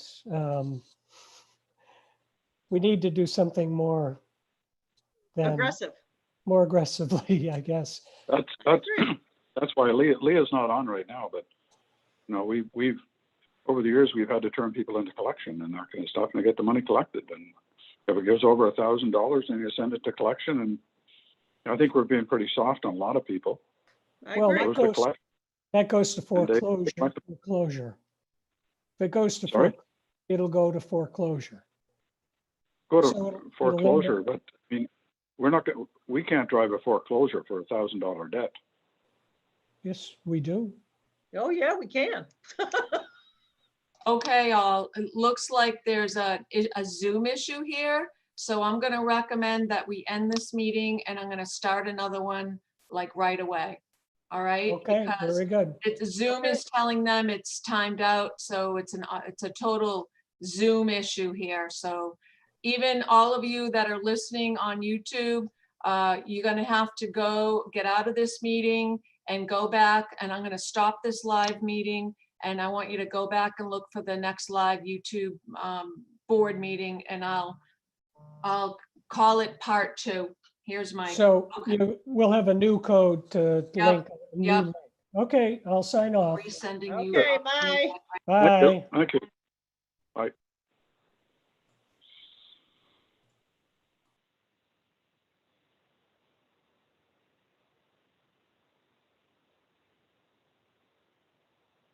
Be my suggestion too. I think that's fair. I'm open. That's- You okay with that? That good, Alan? Yeah. I think it makes sense. Jody said Okay. it costs money. We are. Alan, can you turn your speaker up? Well, if it's gonna charge those charges, now that I think about it, will go to the owner, not to the association. What do you mean? When I you guess send that- something to an attorney, That's true. right? When you send it to the attorney, our conversation after you guys got booted Oh, was, we have to remember that every time you pick up the phone or click Christina's email, boom, the clock starts running. But So we're incurring legal fees. we're incurring legal fees. And is that worth it if somebody owes you $500 or $400? But those fees are going to get billed to the owner. Correct. oh, Hey, They're Greg. not going to get billed to the association. They're going to get billed to the owner. So I guess that's a moot point. Yeah, correct. Okay. I just think it's such a waste that we wait a whole year before we go after them. It's kind of crazy. no, I agree. Alan made a good point. So you the want, next- Creating a culture of non-compliance. Yeah, Well, true. it's only been with a few, and Sognus is probably back in a home. We don't know that for a fact. He did come out for a while, but I believe he's probably back in, and that's not being paid. And now I'd like to go to. even Mike, though I can you put it hold under- on for a second? Greg, mute your speaker before you call in. On the computer, on the bottom, hover over your picture and you'll see that microphone and mute it. What is Like he, you a did this drone? morning. He's got to call in because his internet is laggy and he keeps freezing. And that's why you saw a phone. So Greg, can you hear me? He can't hear me. Can you hear anything, Greg? Your head? I'm gonna chat with him. What do you want him to do? I'll put a sign.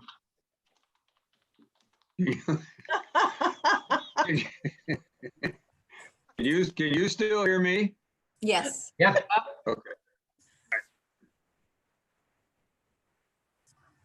Okay. Greg, can you hear us or did you mute? He's frozen again.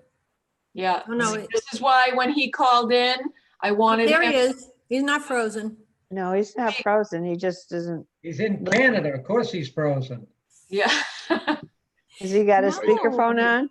It's nice there He's today. muting and he's calling in. So call in again, Greg.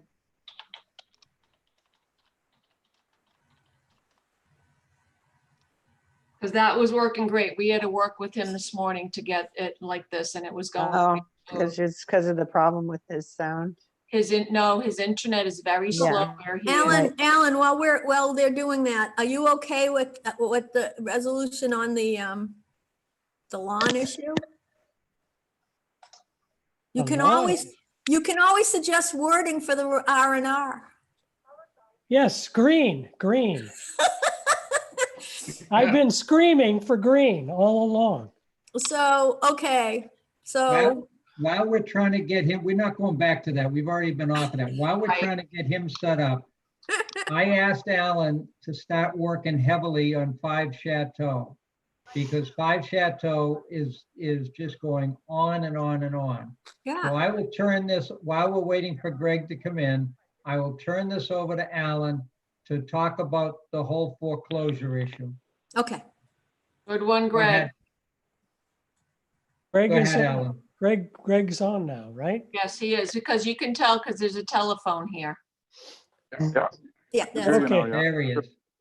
Okay, so can you hear me okay? Yep. Okay. The situation is complex because the bank has gone to court and wants to foreclose on the mortgage. And they were scheduled to go to court during the shutdown. Now they've been delayed and the new date is in August. I've forgotten the exact date. August But- 9th, I think. Okay, so the bank wants to enforce its own right, its own right to take over the property. The issue we face is that the bank is may take over a property that's underwater, right? So as Christina informed me, as she used to work in the banking industry, she said when that happens, the bank isn't necessarily going to take a loss of, say, $20,000 or whatever the delta is between the value of the property versus the mortgage. They're going to they're going to put it in cover it through the reserves. So the bank may not be incentivized to do anything with the property for some period of time. So that creates an issue for us, of course. So there's 2 different ways in which we can approach this. One is it's already got a lien on it, right? The original lien was filed over a year ago. So we can, so they've had the notice, the 45 days and the 45 days, and we can foreclose on the violations, okay, on that property. And Christina recommends we do that. But not the maintenance fees. That is due to both assessments and violations, I believe, Oh, okay. a combination of both. But regardless, what we should do that. just to be on the record, so to speak. We have a basis on which to be at the court, whatever. But the issue is that we are inferior to the mortgage holder in right to recover the money. Mhm. So the second avenue that she pointed out that we should consider is, somebody's echoing, is to go through the mandatory mediation route. We can tell them because they're in violation of our covenants, because the property's looking so run down, and they've received violation notices, right, Joni? Several Several, about rust and, lawn and everything else that's wrong. everything. So we can have a notice for mandatory mediation sent to them. And if they don't reply within 20 days, then they've exhausted their right to have a discussion with us, and we can go immediately to court. So Alan, I have a quick question. When we say send it to them, meaning the homeowners or the bank? Because The aren't the homeowner. homeowners suing? The homeowner, Yeah, okay. until the bank becomes the owner, we Okay. send it to them. So time is a kind of the essence here. If we want to preserve all our rights, we kind of want to do this quickly. And sending a notice to them for mandatory mediation, if they don't come in 20 days, then we have the option to go to court, which could include the right to file an injunction, a request for an injunction, allowing Riviera to enter the property and correct the deficiencies and so forth. Knock the house down. Well, the bank might have an objection to that. No, we can't do that. I'm not gonna let you knock it down. Can I ask a Bad, they question? don't know what Try. they're not, they don't know what they want to keep. Alan, can I ask a question? Well, yes. What, does it help us in any way if we ask the county to come in and look at it and they condemn it? Wouldn't the bank have to then sell it as if they were going to sell it, wouldn't they have to do it as a tear down, which would lower the cost dramatically? And then we could, as a association, purchase it, tear it down, put a house on it and sell it. That's a I long would- time frame because they can't do anything until they're owner, until they foreclosed. The bank has to become owner first. Yeah. Leah, I'm not familiar with the time frame of which the county Yeah, I'm might not either. I just actually asked. do that. I don't think it's a crazy idea at all, but it Well, may it can- it may you I take- just you meant get in it- conjunction with whatever else we do. Couldn't we have the county come in and look at it and condemn That's it? right.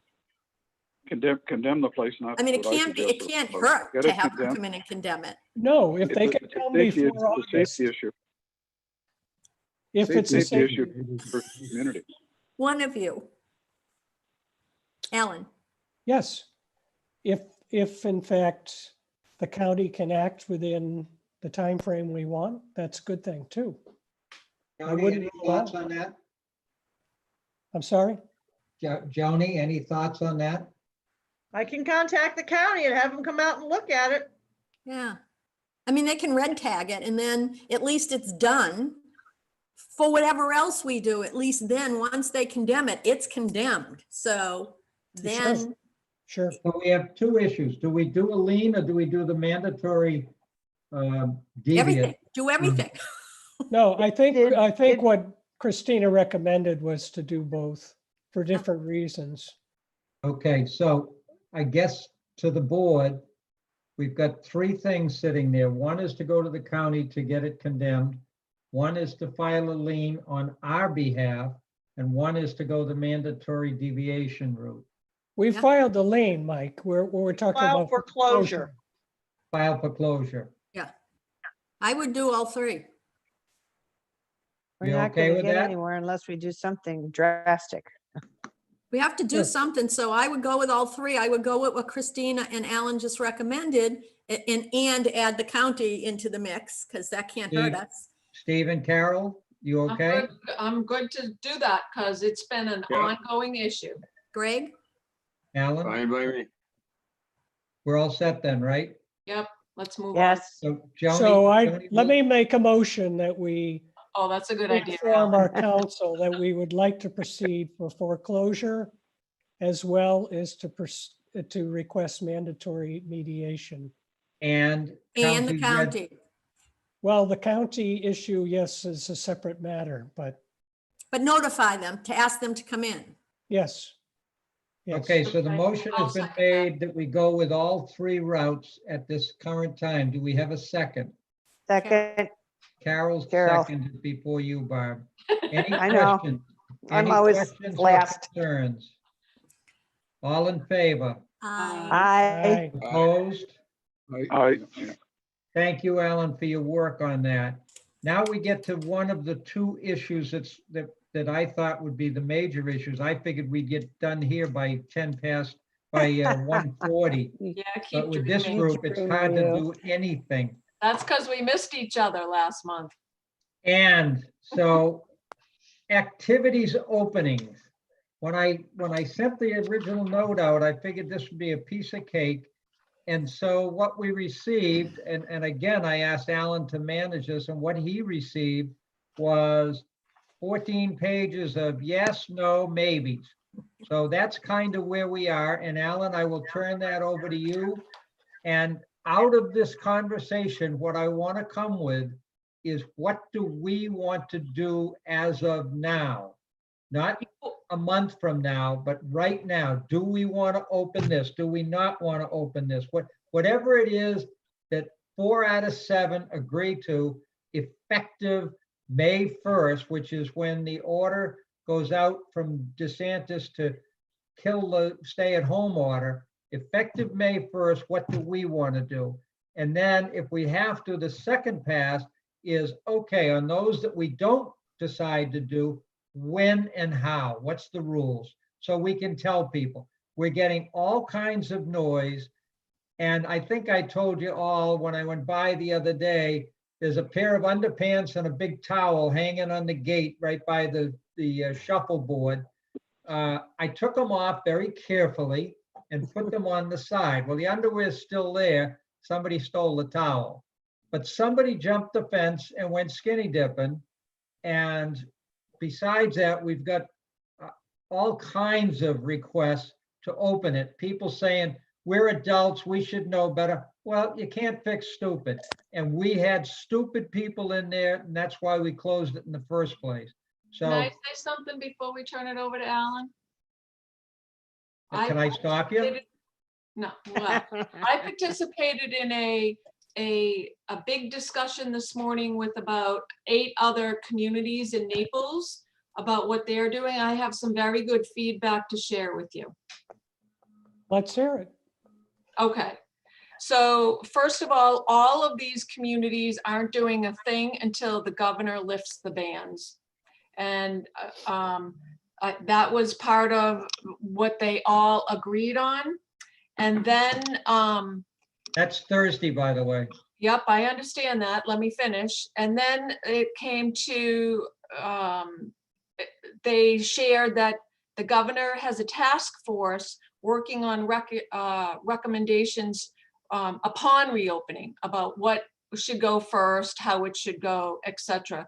I looked it up after the meeting. They were supposed to come up with a whole list of things by last Friday. I don't think that they did that. They didn't do it. They didn't do it. So that is what they said. But then the other thing is, what came out of this is that all of these other associations, for the most part, have already created a plan, an action plan, and shared it with their residents so that everybody in the whole community knows what's going on and when. And I know that we haven't done that yet. And the other thing that I found was most helpful is that several of these communities have already spoken with their attorney about what their liability is. And the advice from the attorneys is you need to worry about being liable for what you're telling the residents you're doing for them. So make no mention of keeping you safe. Don't try to police it, and let people, we can share what, 6 feet, the 6 feet apart sign, stuff like that. But we really need to just put up a disclaimer about, if you come on and go into this pool, this Do is, so at your own risk.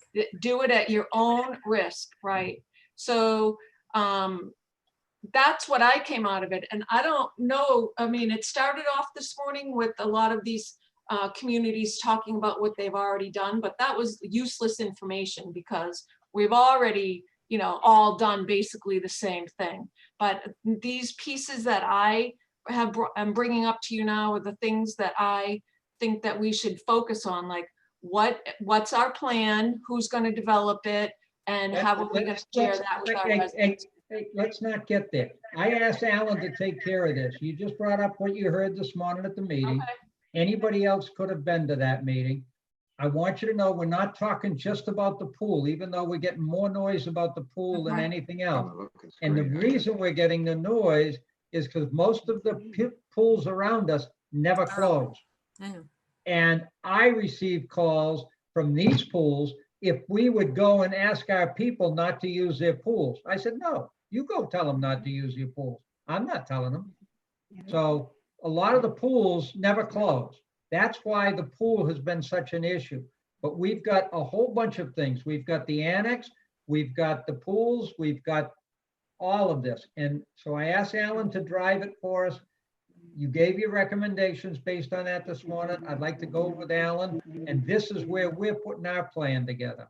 Alan? Okay, well, with that introduction, I guess I'll try to summarize what the board's opinion is, because I think that's where we are today is really what I was prepared to talk about, Mike. Not so much an action plan going forward, but the board opinion is at least the majority, and I think I count 4 out of 7, is All that you need. we and that includes Carol, myself, Barbara, and Greg, who said we really shouldn't do anything until the governor, the state, changes their current lockdown, so to speak. Now, going beyond that, we are thinking that the pool might be an area where people could earlier than later come with restrictions. Restrictions meaning limited hours, appropriate signage, as Carol pointed out. Bring your own chairs. You're not going to use common chairs in the area. There won't be a bathroom / washroom area accessible. Everyone will be encouraged to keep social physical distancing of 6 feet. Joni and I exchanged message with Gino. Somebody's got a speaker on. Yeah, somebody's got it's easiest if we all mute, and that way we can get rid of it while Alan's talking. And Gino indicated that from an insurance point of view, with appropriate warnings and limitations, and that it would not be an unacceptable liability from an insurance perspective for us to have limited opening of the pool. When that decision, that time frame occurs, that point in time when we say that occurs, is still open for debate. But I think the majority want to see what the governor's going to do on Thursday first.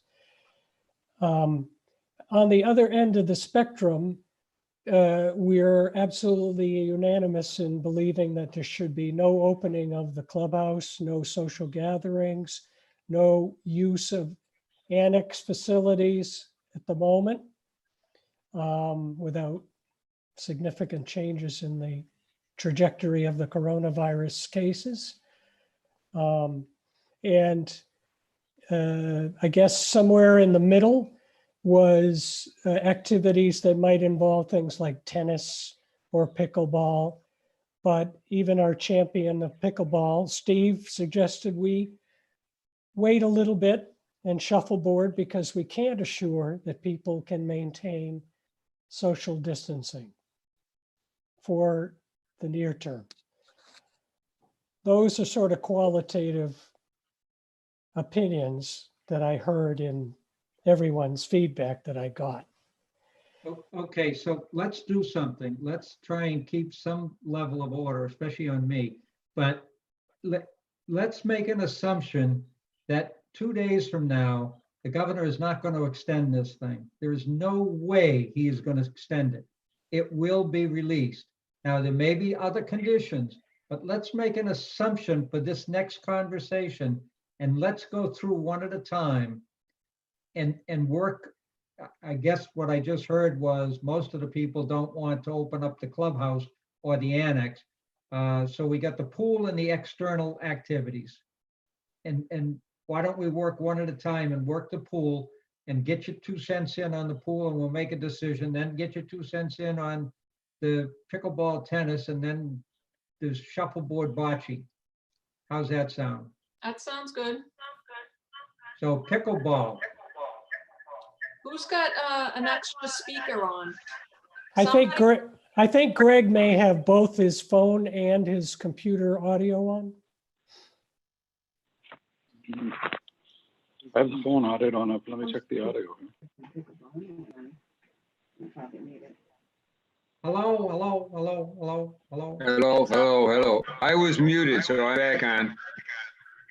Because when this happens, somebody has their Zoom on and like their computer extra or their something else. Who's the host? You, Carol? Yeah, You can mute Greg, can't you? Yeah, but you, yeah, Yeah. I can mute him. There you Hello? go. I think that will solve it. There you go. yeah, Greg, that's, can you that hear was us? it. Greg, can you hear us? Yeah, I can hear you loud and clear. Okay, yeah. good. All right. Mine is different from what it was. I'm on as a small deal and you're all on as a large screen. And I can't get the gallery. I can't get the gallery view for some reason.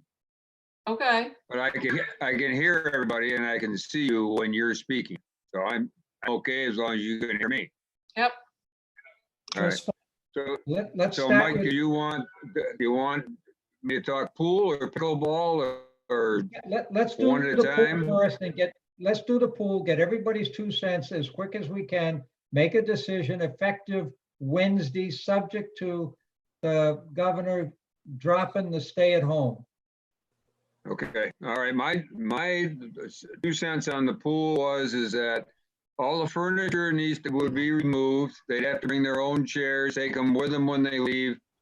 Signage to say social distancing required and no bathrooms. Now, my solution to the bathrooms was to say, keep the pool, go from 8 to 11 and from 2 to 5. Maybe you get some people that don't need the bathrooms in a 3-hour period. Otherwise, like Leah says, they're going in the pool anyway. But that would cut it down, hopefully. So my deal would be much like your original 8 to 11 in the morning, 2 to 5. It cuts out the hottest part of the day. And remove the furniture in the clubhouse for the time being. No bathrooms. That's my thoughts on the pool. Oh, Mike, wait a you're minute. on mute. Mike, what? Your 2 cents, Carol? My 2 cents is no furniture. I agree with that. I hate the idea of part-time hours. They're all gonna pee in the pool. And if we leave the bathrooms open, we just suck it up and have them cleaned. Can't do it. Why? You'd have to do it 2 or 3 times a day Why? because you don't know who's going in there. Right? Well, so I talked to several communities this morning. They clean them just once a day. So Yeah. that's my 2 cents. Leave them Okay. open. I hate the idea of them peeing in the pool. Even 3 hours, I know with me, if I go after coffee, I gotta go to the bathroom 5 times in an hour. Well, we have a group that Stay goes the in hell out of the the pool. pool. We have a group that goes in the pool and doesn't get out for 3 hours now, and I can guarantee you where they're Pee in the peeing. pool. Mhm. I Uh, believe that, Go ahead, Greg. can you hear? Yeah. Yep. I believe that the people that are going to be using the pool, and I was one of the people originally didn't want to shut it down, but I don't think we should have any access to the bathrooms. The people that actually want to use the pool, and I know them, I use it on a daily basis myself, are people that legitimately want to go down there and exercise. They need the exercise. There's a couple ladies that go in there early in the morning, they're in for an hour and they're out for an hour and they're home. The majority of people that use it for exercise, yes, you're going to have people that use it later in the day to use it for exercise. And unfortunately, there's going to be people that are going to lay around in the pool. And I guess we're going to have to deal with that. But to shut the bathrooms down, we can't have people going in and out of the bathrooms. The rest, well, the pool, open it up as long as DeSantos gives us the go ahead. Full-time or part-time? Full time. Barbara? It's going to be too hard to police otherwise. You know, to say we can only go for this hour to this hour, and unless you hire a full-time pool boy or a security guard, I think that's going to be a tough one to enforce. So I think it's full-time, dusk to dawn, and no bathrooms. Dawn to dusk.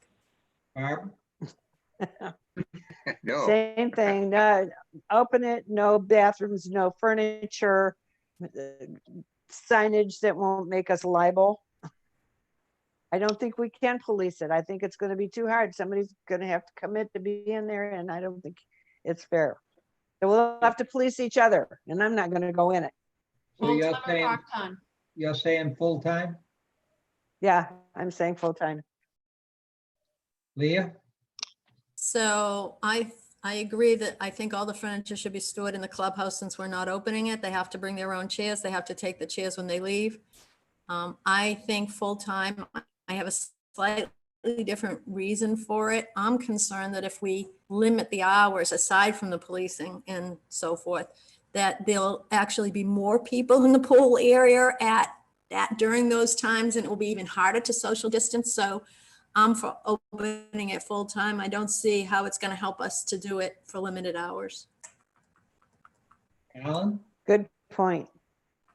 Yep, I'm good with what Leah said. So where we are right now, which we basically. And no bathrooms. What? No bathrooms. I forgot to add that. No bathrooms. No bathrooms, no chairs, full-time is dusk to dawn. Signage that indicates Dawn to dusk. social distancing. And Take the chair again, with you. we can't limit. And the attend number- at your own risk. We can't limit the number of people because then we got to go get that pool boy back and say, okay, we can only allow 10 people in there. No. But attend at your own risk. should Good be on point. the Good point. Signage. Why can't we open it later then until, till dusk is like 9 o'clock now, right? Well, it's Okay. 8:30. Yeah, okay, I like that. Because what happened was we all started talking about minimizing the hours. That way the restroom wouldn't become an issue. And then we started receiving notes from people saying, oh, I just had surgery and I can't go out late at night. I have to do it early in the morning or vice versa. So dusk to dawn, signage, no furniture. And that's a good thing because the furniture has to be picked up for the hurricane season anyway. Mhm. So You where okay are with we, that? how about, where are we with the gate? What do you mean? Cleaning the gate.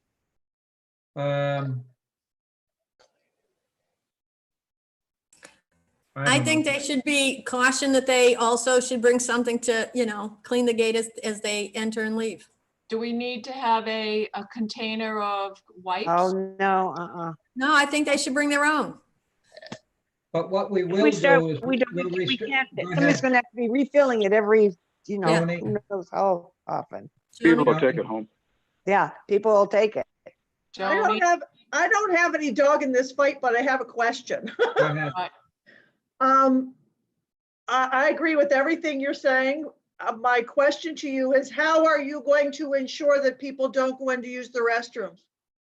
We'll have to Lock lock. 'em. We could, Do you have Well, the no, ability to actually, lock it so they can't access, they Well, can't get in? we can't, no, they don't, the doors don't lock. The locks are actually magnetic locks, okay, that are controlled by the keypads. Right? The only way we around it is we have to cover the keypads. They have to be duct taped with cardboard just to, and the sign up, do not enter. But there's no actually locks on those doors.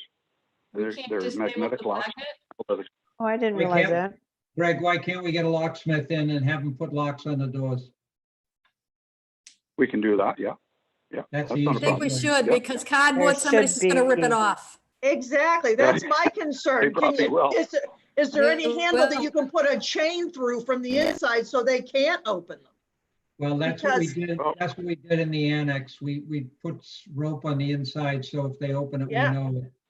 Why Um, can't we disable the magnet across the We can- across the way? We don't need a locksmith. We can probably do it ourselves. Put the new set of locks on there. Now- I'll look into that very Will you- shortly. Will you have your guys look at that? The other thing is, let's leave the door to the pool down by the tennis courts locked and force everybody through one door. That way, they only have one to clean up as they're coming out. So, That's a good Yeah. idea. It's good. Good point. That's good.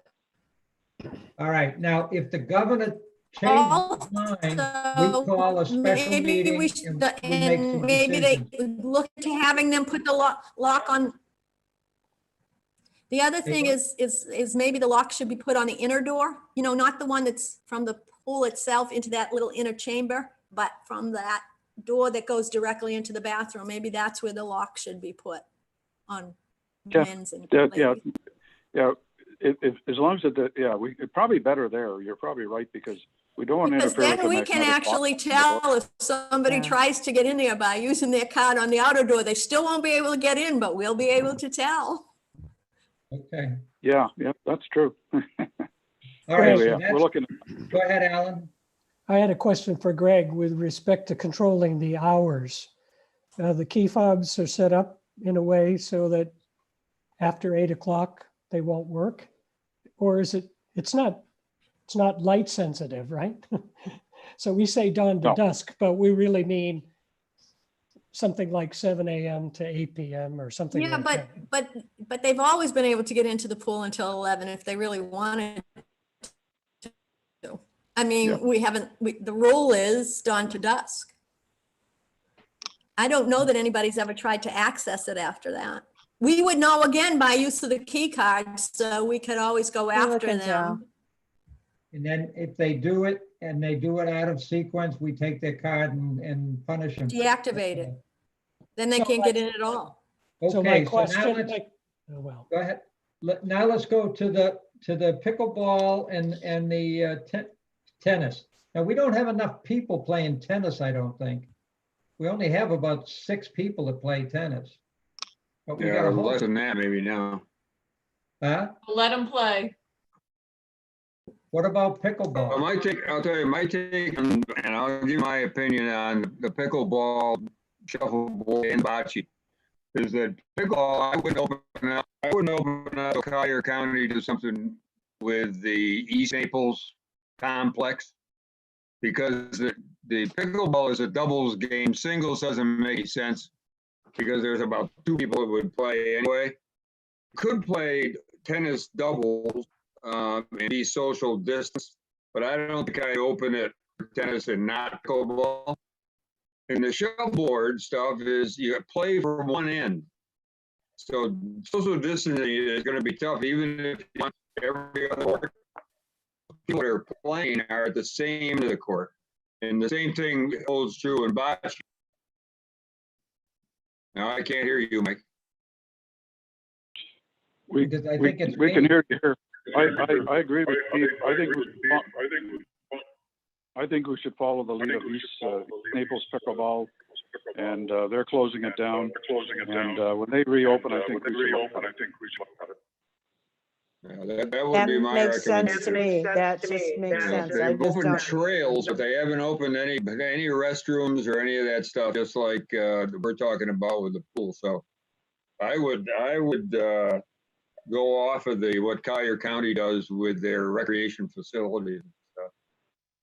I That agree. makes a lot of sense. And you say, oh, you can play tennis, but you can't play recreation pickleball. facility or anything else. Time. No, we're talking pickleball here. We're So talking pickleball. what Yeah, well, Steve has recommended on the pickleball that we don't do anything until Naples does it with the ones over in East Naples. Everybody okay with that? Pickleball and tennis. And tennis. And shuffleboard and bocce.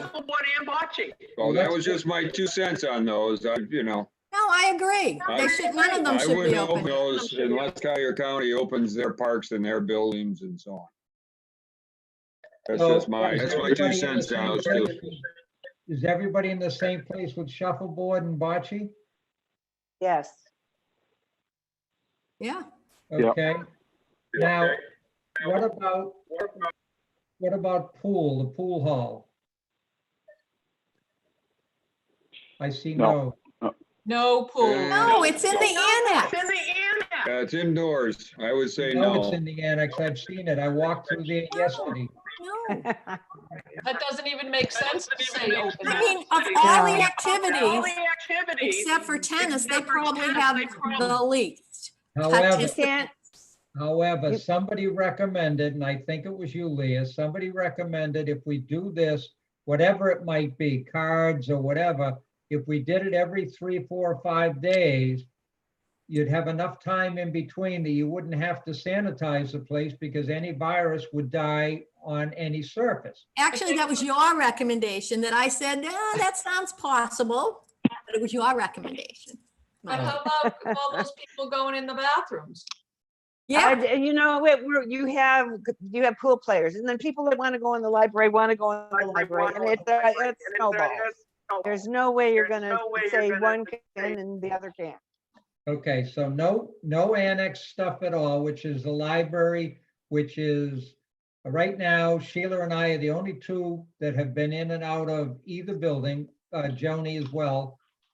We haven't even brought back the folks that take care of the phones. And I talked to Sheila about that today for the Operation Reassurance. We're going to continue that for a little while longer. I asked Sheila when she wanted to open the office, and she said, I've been giving it a lot of thought, and November of 2023 is perfect. He's never had it so good. She's loving it. she's funny. She's getting so much done, it isn't funny. And oh, by the way, she's backing down on her hours To by what? her own choice. Yeah, but to what? It's stated hours. Initially down to 4.5, and then if she still got too much time, then back down to 4. Oh, she's been doing a lot She's more 7 than to that. 5 right 7 now. 7 to noon, I mean. So, Oh, I didn't know that. I have a text here from someone say the commissioners just opened the beaches starting Thursday. Yep. Does that change any of our decision? Okay. We'll allow anybody that wants to go to the beach to But go. I might be going. And it was like the letter I sent out the other day for those. Is it because just to our pool is residents that he's closed, opening it? Anybody that wants to go to the pool in Las Vegas that you went to, they can go to that pool. They can swim until 11 too, right? There you go. Yeah. So are we done? Are we done with this one? No, I have a question. Are we going to come up with a plan, a written plan to share with our residents so that we know what the process is? Or are we just The going to like newsletter. wing it? We just did. We I just don't did. think that we, Hang on. I don't think that we can devise a plan until we know what is going to happen Hello? with the rest of the recommendations for the state. I agree. Anything we propose now will be voided in 2 weeks. Yeah, That's- so I that's just what think, I'm saying. To come up with We the need to plan, say, explain in the based on- newsletter what we're doing with the pool. yeah, but yeah, ba- yeah, but based on, you know, when the Naples Parks open, we will be opening our tennis courts. When the blah, blah, blah opens, we'll do blah, blah, blah. When Yes. social distancing, I don't- blah, blah. That's the kind of plan I'm talking about. Sure. yeah, I it's know, in- I don't it'll know be that in the we need to minutes. do that yet, huh? What? It'll be in Leah's minutes. I don't think we need to do that yet. I Oh, I do. really don't. I think, I do. you think we Subject to. We're getting too many questions. So Okay. subject to, you've already answered 80% of them. What we haven't answered is the things like the library. That has driven people crazy, but I am totally against it because there's no control over anybody touching anything in the library. And Is the so, county library open? That's the stuff I'm no. talking about, Barb. When the library opens, we open our library. well, we can't just open our library though, because it's in a building where the only control is going from the outside to the inside. So it's more than that for us. If you open the library, you're opening the annex. So Yes. that means exercise and cards and pool. And so you, It doesn't so mean- it's a it little doesn't mean different. those If we don't want those, it opens the annex because we say, if the library opens, we'll open our library. If the county does more, we'll open the billiards room. It doesn't mean we open the cards, and when we do, we may open it with restrictions. I understand that, Mike, but if you open the library, how do you stop them from going into the exercise room or going into the pool room or going into the kitchen where they play cards? How do you stop people from doing that when the only control is from the outside to the inside of the annex? You're gonna You put don't. locks on everything? You don't, The no. purpose of my question was encourage them to go online to the online library. They can download zillions of ebooks and audiobooks and have Yeah, that on And that their doesn't help people that tablets, don't use computers. that stuff. Well, I understand that, but there's an alternative there that we might remind people that we have a very good county library that has a lot of online facilities.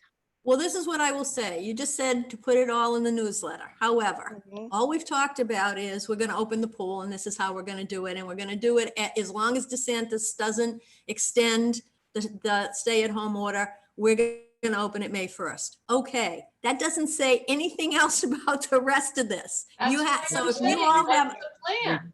talked about the rest of it. There isn't anything we haven't covered. we haven't said we're gonna do it based on this, that, or the other Right, thing. that- We have Yes. not. That's what I'm saying. I think we need to work on creating a plan.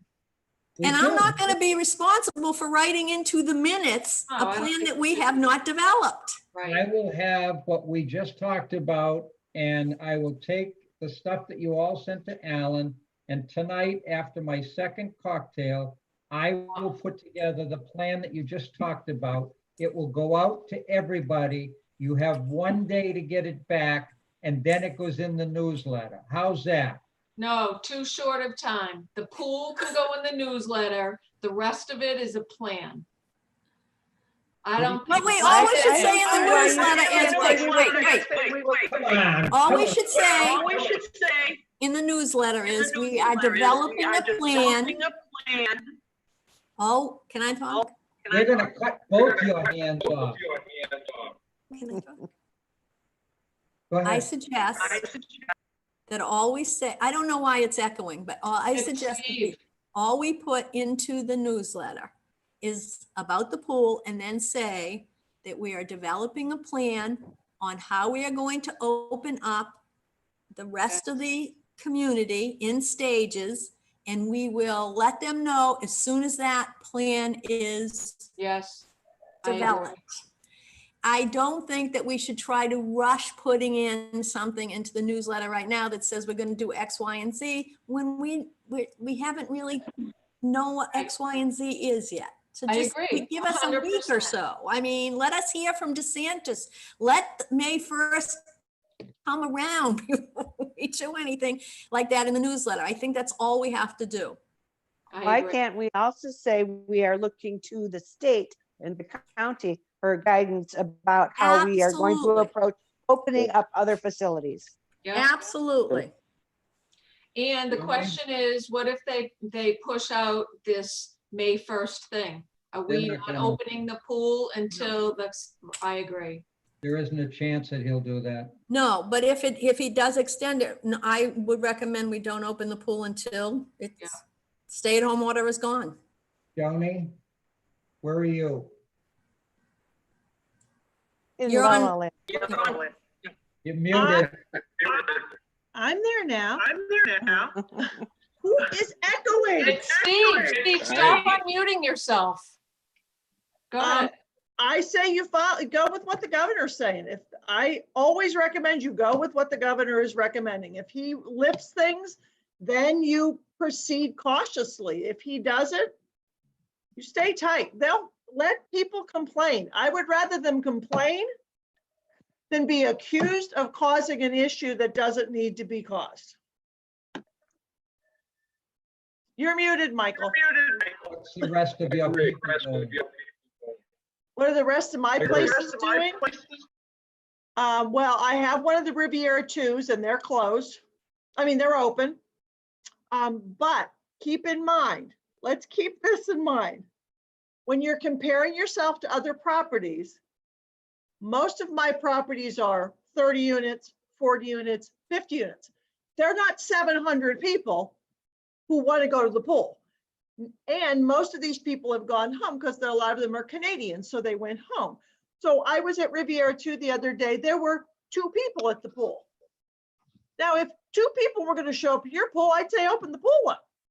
But you know that's not the case. You're going to have 50 people show up to the pool, and that could be a problem. And I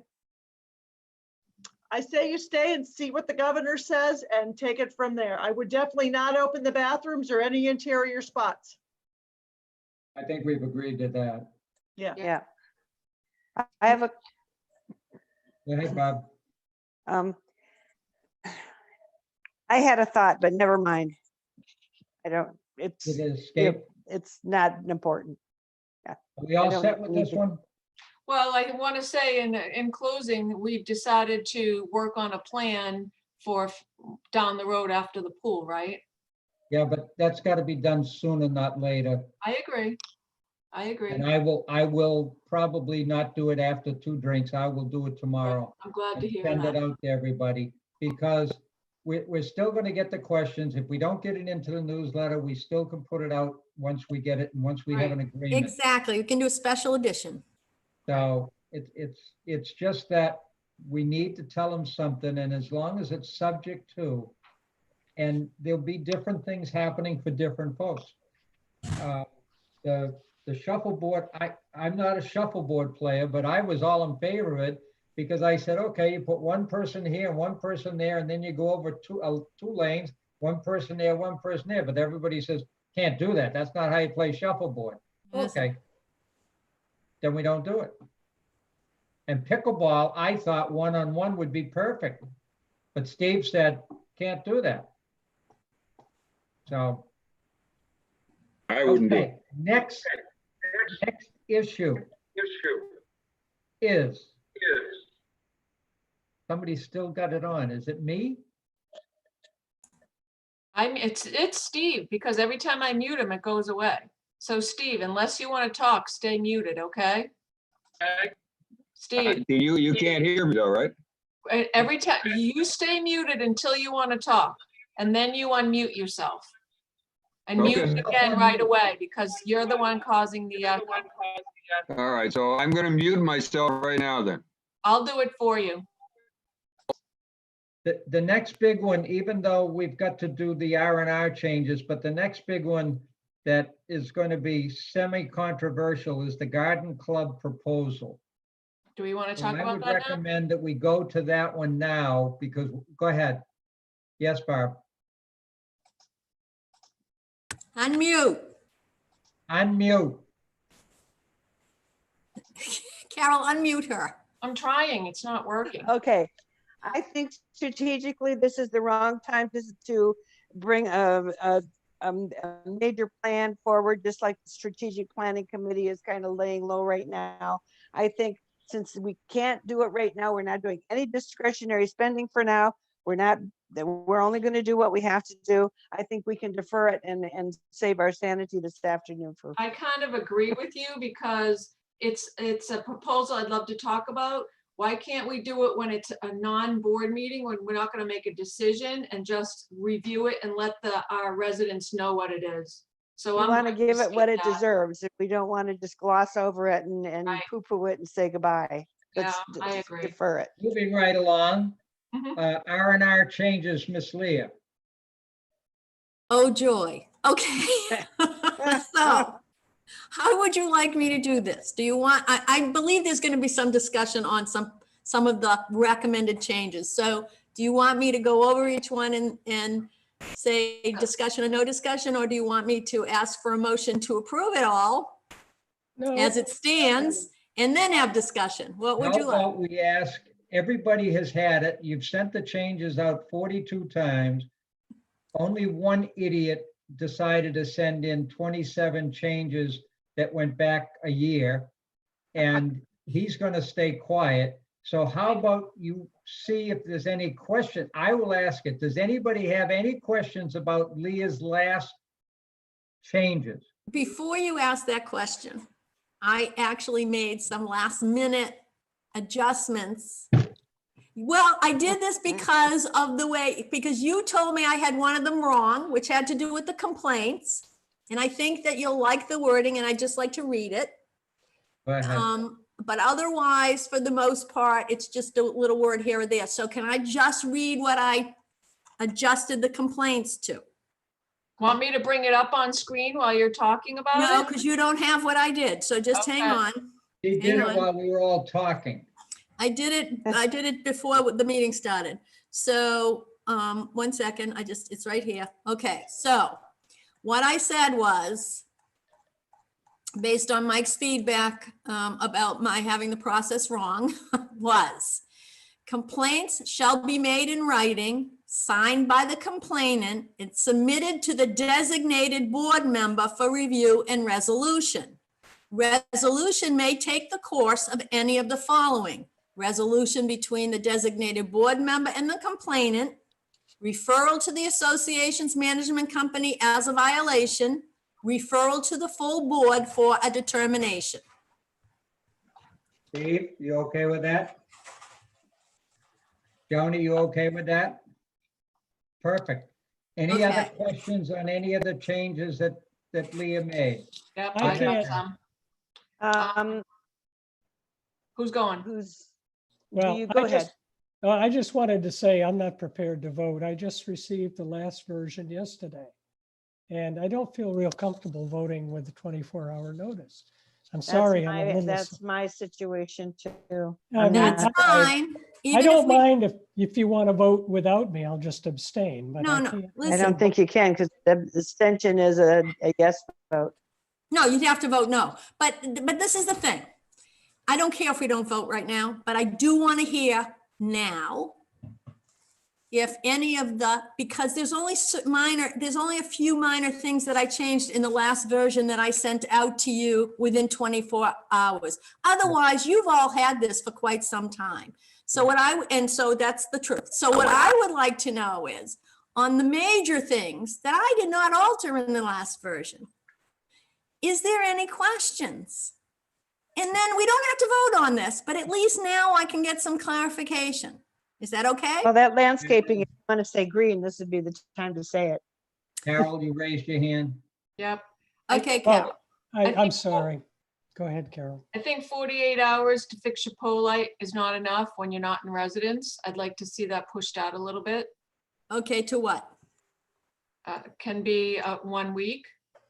You What? want the lights to be out for a week on a house outside? Well, if you're They not, need an electrician and they're up north, and getting an electrician there Yeah. in 48 hours is not necessarily feasible. Okay, so what it says is it may lead to a violation. It doesn't say it will, and it Well, doesn't have to if they have I an want to have a explanation. discussion about it. I just am telling you what I think. So I Okay, think 48 hours is not enough time. I think a week's too long. Oh, I was just throwing it out there, but I think 48 hours is enough time. The next Meeting. thing is, how are we registering all of the existing pets in our community? Is that goes a mailer to go out and say you need to register your pet? It's in the covenants. I Well, don't so I know. think we need to, if we change that rule and reg, we need to have a plan on how we're gonna do that. Yeah. The renting of the clubhouse, I think $75 is too low. I think we should increase that amount a bit. And on the screening, on the interview, I think you need to add by phone. I've been doing them by phone. Person to person is if they're in residence. Video chat, there's no need to do that. Where are you talking, Carol? It really would be good if you gave me the heading that you're under. So Hey, the guys, person, let's not, we'll be here till midnight if we do this. Okay. We just agreed not to vote based on So Al. I want to know why people didn't send me Hello, this I'm stuff. raising my hand. We just agreed. Two, not two to minutes, vote on it. 2 minutes to cocktail hour. We're probably going to need to have a special meeting within a couple of weeks to do something around the activities plan. So why don't we just reschedule this for 2 weeks and get the questions out between then and now rather than now? Because Okay. knowing Carol and knowing you, we could be here till way after cocktail hour. That's fine. The only thing I would say is I sent out multiple versions of this, asking people for comments. I got a comment from Carol. None of these though. I got a comment. I I've got been a dealing billion with comments. financials that have been, had multiple back and forth corrections. I got a million So don't comments start. from Mike and I got a few comments from Alan, and that's all I got. If you So don't I'm get asking comments, now, I'm don't not get done. I'm comments. asking now that everybody, please, I'm gonna send this out. Well, you have it. I'm gonna send out the one I did with the change to the complaints. Leah, Please look at them and let me know your comments before we get to a board meeting so that we don't have this kind of discussion. we're not That's going to all. have this kind of discussion because it's just like you just said. The comments that Carol made are not the ones she's making now. You send it out, people make a comment, it's done. If only you get 2 comments, that's it. Then we vote on what it is. The hell with it. We don't have time to do this. We'll be here forever trying to play with this stupid thing. So next, we're going to Carol. Blue Stream, TiVo, vacation dollars. okay, I have been on the phone with Blue Stream, working on their message to our residents. It is an ongoing issue with Blue Stream that when people call customer service, they get different answers. So it's one of those things that I have really been pushing them to correct their messaging with all of their customer service reps. It seems to be the only way that they can really correct that is for me to report to them who's telling them, who said that they called and said that they got all these different reports. And then they go back and track down that customer service rep and say, you know, you need to say blah, blah, blah. Because I've said from the beginning to them, you need to get all of your customer service people on the same plate. And they said, this is what we're telling them. They're supposed to say blah, blah, blah. So it's an ongoing issue. And I want everybody to know that I am seriously pushing Blue Stream to correct this, which led to me putting together the vacation mode email blast that I had Joni send out. Because even after that, I had people asking me. So the bottom line is, if people want to leave, if people are leaving and they have a DVR box, whether it's Mobi or TiVo, it's not plug and play like it was with Comcast. So you can't unplug it, drop it off, and then come back and pick up another one and plug it back in and it's going to work. It needs to be set up to your TV. So if you choose to put it on vacation, which means that you don't have, let me just back up. If you want to put it on vacation, because there's no local Blue Stream store, Blue Stream is sending out a truck to come and pick up your equipment. And then they'll come back and reinstall when you come back. That's if you wanted to put on vacation. It's $8 a month and $6 a month for vacation on phone. And that means that you're just going to keep your same phone number. As opposed, if you canceled your phone, you would have to get a different phone number. Now, if you choose to have the truck come and pick up your TiVo and you don't want to pay your $8 vacation, $8 a month vacation charge, when you come back and you want them to come back to install it, there's a $70 charge for them to do that because they have to align it to your TV. Now I'm working with them on that. I don't like that they're strangle holding our residents one way or another. It's going to be $70. So I don't know if I'm going to win that battle or not, but they do tell me that it needs to come, they need to come back and reconfigure it to your TV, and hence the charge. As far as the internet goes, and I want everybody that listens to this board meeting to listen to me carefully, when you are leaving, you need to call Bluestream and you call them up and you say you want to cancel internet, not put it on vacation. If you make the mistake and say you're going to put it on vacation, there's going to be a charge. You need to use the word cancel. So if you say I am canceling my Bluestream, they'll shut it off and no charge, nothing. When you come back or before you come back, you can have them put it back on for you. I am pushing Bluestream to make it a slide button on your account so you can go on and do that yourself without having to bother to call them up and take your time to do that. So that's the story with vacation and our services. Okay. And the reports from people getting TiVo is that they are in love with the service. So I have not gotten one complaint that they don't like the service. I've heard from many people that the quality of the picture is even better than basic TV service. Although I get a regular report of Bluestream going back to some of these homes. Some of them I'm sure is user issues. When it's a service call, it's generally a service issue. I have one guy, he's trying to use his Fire Stick. No, not you, somebody else. Trying to use his Fire Stick and he's having trouble with that. And they're graciously going back to help these people to do that. So I would say we have spent, what is this, 5 months, 6 months now. Let me just back up 5 months because I don't want to count April, with bumpy roads with the Moby. And with the TiVo upgrade, I think our bumpy road is behind us.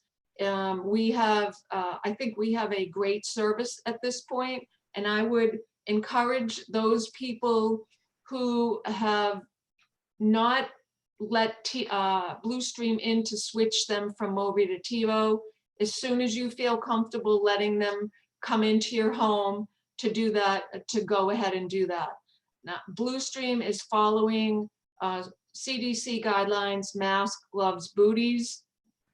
And when these restrictions are listed, I'm sure that they're going to continue with that, but I don't want to guarantee that. But if you have had service and it's, you know, the reports I'm getting on the use of the remote and how easy it is tenfold over what the Moby is. So I recommend to people that they changed TiVo as soon as they're comfortable to do that. The company that's doing the installation is far better than the original one they had. They're using a company called Vertec. They're very professional. They have a strong presence on the West Coast. And I've met with probably half the team, and they know what they're doing. They really know what they're doing. Not only that is, since we've signed on with Bluestream, I might have said this previously, but Bluestream has brought on all kinds of upper level management, and their processes are now getting more solidified, and they're coming together as a strong company, I think, here on the West Coast. As far as the community channel, everybody good with TiVo and Bluestream? Okay, as far as the community channel goes, let me just back up and say, as far as the communications goes, we have 2 people that have volunteered on the communications committee. That's Tricia and Angela Edgerton. We met the other day. We had a great meeting. They brought up a few more things that they want included on the communications committee. And the first thing we're doing is creating process around this committee so that everybody knows what's going on, how to do it. Before we get into doing anything, we're creating an outline of everything that's going to be included and what's needed to do. And we really did have a great meeting about that. The community channel, I think our work in the last 2 years has been great for us because we are light years ahead of all the other communities as far as being able to meet like this and to communicate with our residents. And we've used the community channel to communicate with our residents. The exercise videos that we put on there are being really highly, they're excited to have these and they're using them. The board meeting will go on there as of tomorrow. The newsletter, I put that on. At this point, I took off the COVID-19 stuff. There's a loop in there that was like getting to be 20 minutes long. And how I've been handling it in the past is when I put something new up, I sit there and I test it and I read it. But as the information gets old, I figure it's nothing but irritating to people. So I make the time slot a little shorter. And okay, so one of the things I want to talk about though is Zoom. And I found this out this morning while I was in this community association meeting.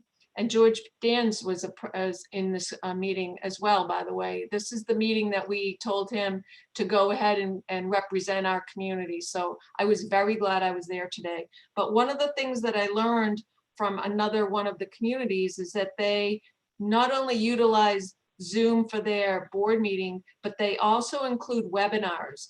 And you can send the webinar invite to our entire community, and they would not be on the screen, but they would go to Zoom and watch the meeting, and they can type in any questions that they have.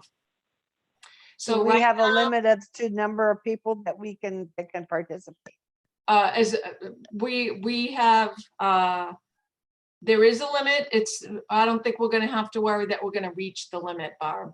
Oh, okay. Yes, it's an extra $40 a month. I didn't have a chance to go on and see if it's a turn on, turn off. I believe we can certainly turn it on and turn it off instead of signing up for a whole year. But I would like to look into that for the next month or 2 meetings, because it's an easy. Before we look into adding on, we ought to look into the association that put this on, because we are not formal members as of right now. What do you mean? The group that you went to, which one was it? CCP? Yeah, I don't even know who it was. Yeah, well, we don't belong to that group. So if they're the ones putting on the webinars. No, they have a Zoom subscription and that's what they're doing. I'm suggesting in our Zoom subscription that we add the webinar feature. Okay, and then I have a second issue. Seeing as how we're using Mike's Zoom, we probably ought to have our own Zoom or be paying Mike for his Zoom. We are. He's submitting his bills to Sheila. So he's planning on switching it to an RGE one. It just hasn't gotten there yet. So no big deal, because I don't see him using it. Okay. Yeah. And so, so right now, this is recorded. If you look up on your upper left corner of your screen, do you see live on YouTube, or am I the only one that says it? Okay. No, so we all know that it's showing live on YouTube, and I put on I put it out there. If people had questions, then they had to email any board member before the board meeting today. And also that I'm taking text questions, which at this point, a couple of people have communicated with me, you know, like when it went down and I'm not on Zoom yet. But somebody here has texted me a question. So if we want to save the $40 a month and just do it like this, I don't think it's a bad alternative. I don't know if we're meeting statute after this emergency power goes won't. down. So we could just roll down the screen in the clubhouse. Well, Exactly. it has to go in a community amenity, right? Yep. And so whether we're there or not, let's say, Mike, when the summertime comes and you're the only one in residence, if we just roll down the screen and let people go sit in the clubhouse and watch the meeting, we can have a meeting just like this, as long as we give them a place to go. Well, they have to have more than a place to go. After the emergency is over, they have to have a place to go and they have to be able to ask questions. Yep, we can have them a Zoom in the clubhouse and it can look at them and they can ask. Yeah, Let's- I guess. Let's not work next year's problem when all 7 of Yep. you live north. And Joni's the only one alive in the entire Naples area. So my question right now is, do we want to spend $40 a month for these next meetings? Or do we want to continue with text or email your questions prior? Pardon me, I yawned. I just think it's a little mistake telling them that they can email any one of us, because unless we're all on our emails all the time, Prior not gonna to see the the board question. meeting, prior to the board meeting, prior to the day of the board meeting or prior to the hour of the board meeting. prior to the board Problem, meeting. the problem is they have to be able to ask questions after a motion is seconded regarding that particular item. Yeah. Now we can't accommodate that if we make them ask their questions before the meeting. Right. So I'm We- hearing that we you want to tried- spend, We tried that, folks. We tried opening up the questions on every issue after having many years of just having it at the end for audience participation. We tried to do it issue by issue, and that did not work well. No, it didn't. So, So we went back to the end. pardon? We went back to the end. That's correct. Right. And we can still do that rather than by per issue. Right. So But, the but question- Barbara's comment still stands. If they can't send us the questions at the end, if we're telling them that they have to ask their questions before the board meeting. So If you right now, we're be in an able to emergency rescind it. situation and we're okay right now. So you They gotta have to when be you able gotta to figure out how to do it. participate in our discussion somehow, whether it's at the end or whether it's contemporaneously. It Right, doesn't but it matter, doesn't- They have to be able to have some input. so we want to add the $40 a month. Well, previously, Carol, you said you thought you would manage the text that people send. Yeah, that's exactly what I'm telling you. I got one while we were here. Is that, so it seems like we're not going to get overwhelmed with No, numbers. not at all. I'd let it go for now. Yes, I we're in think an emergency situation. We don't have to worry about it yet. Okay. We got time. So, yeah, we Can we- should address the questions you get texted though. Yeah, we will. I was going to wait until the end because I wanted to bring up one other thing, and this comes out under communication issues. And we talked about this last month, was this outdoor bulletin board. And I don't think anybody did anything with it. And I had it up and ready to show you guys, but I had to take it down when our Zoom went down. But it's about $320. And if I send out a picture of this thing, it's 48 inches wide, I think 36 inches high. We can attach it to the building either above the bench that's there or attach it to the building on the ramp on the way to the front door. Then I think that to cover all the people that don't have the internet and we need to post these notices, we need to have a place to do it. I think we can spend the $300, I agree. 350. So Yes. I'll go, I think it's important. It's more important than the $300. Before you go and do that, last time we talked about this, I think everybody agreed that it was a great idea, but it wasn't that large. It was 2 foot by 3 foot, not 4 by 6 or whatever you just said. What did It you was- say, Carol? I said And- 36 by 48, but or 24 by 36, like it, you know. Let's find, the- 24 by 36 is big Yeah, enough. I think that would be big enough. let's find the spot before we buy it, because the spot in back of that bench, I believe, and I may be wrong, there's hurricane shutters there that need to go on those windows.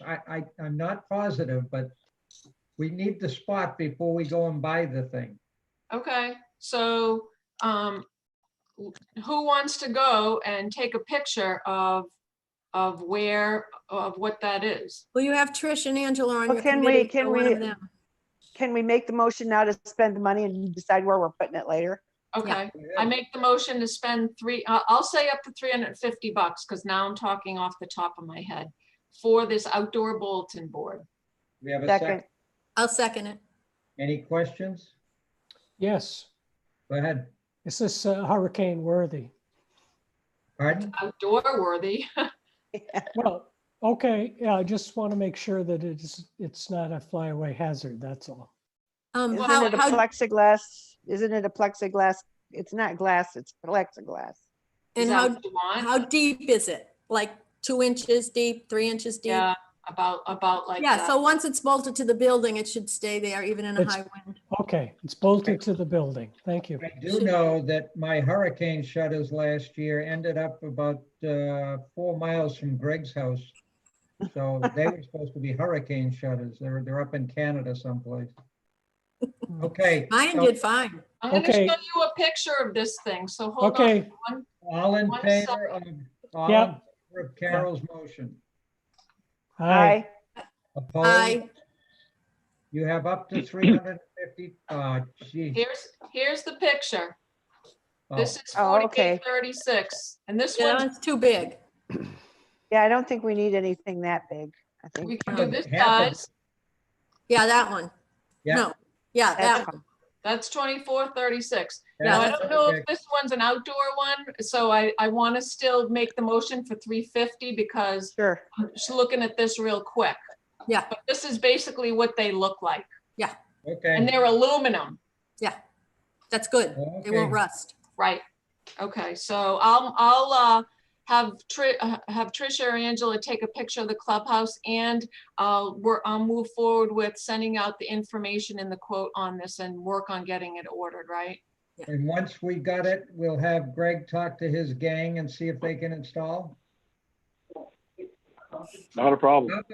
How about moving right along now to Steve? Steve, you had an issue around liability release. You're on mute. Okay, go ahead. All right.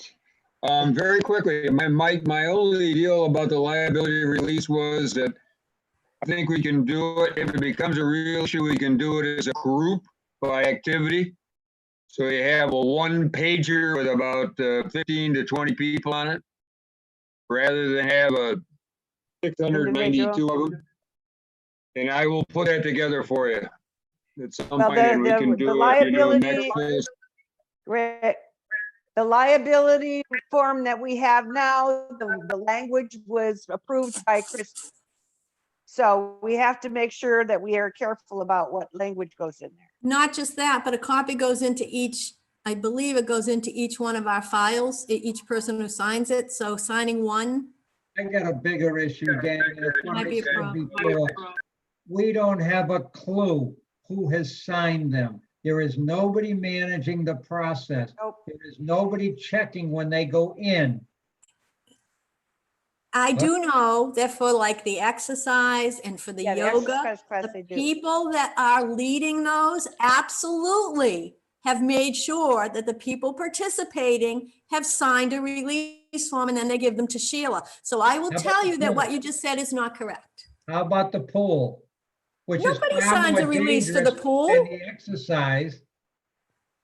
Are you talking The about pool billiards or you're exercise talking class? about swimming? We don't sign one for this pool. We don't sign Why? one for the pool. Why? Because we don't. Why? Because it's posted. You swim at your own Oh, I risk. see. So dancing with Joni is dangerous, but jumping in the pool at 6 in the morning in the dark isn't.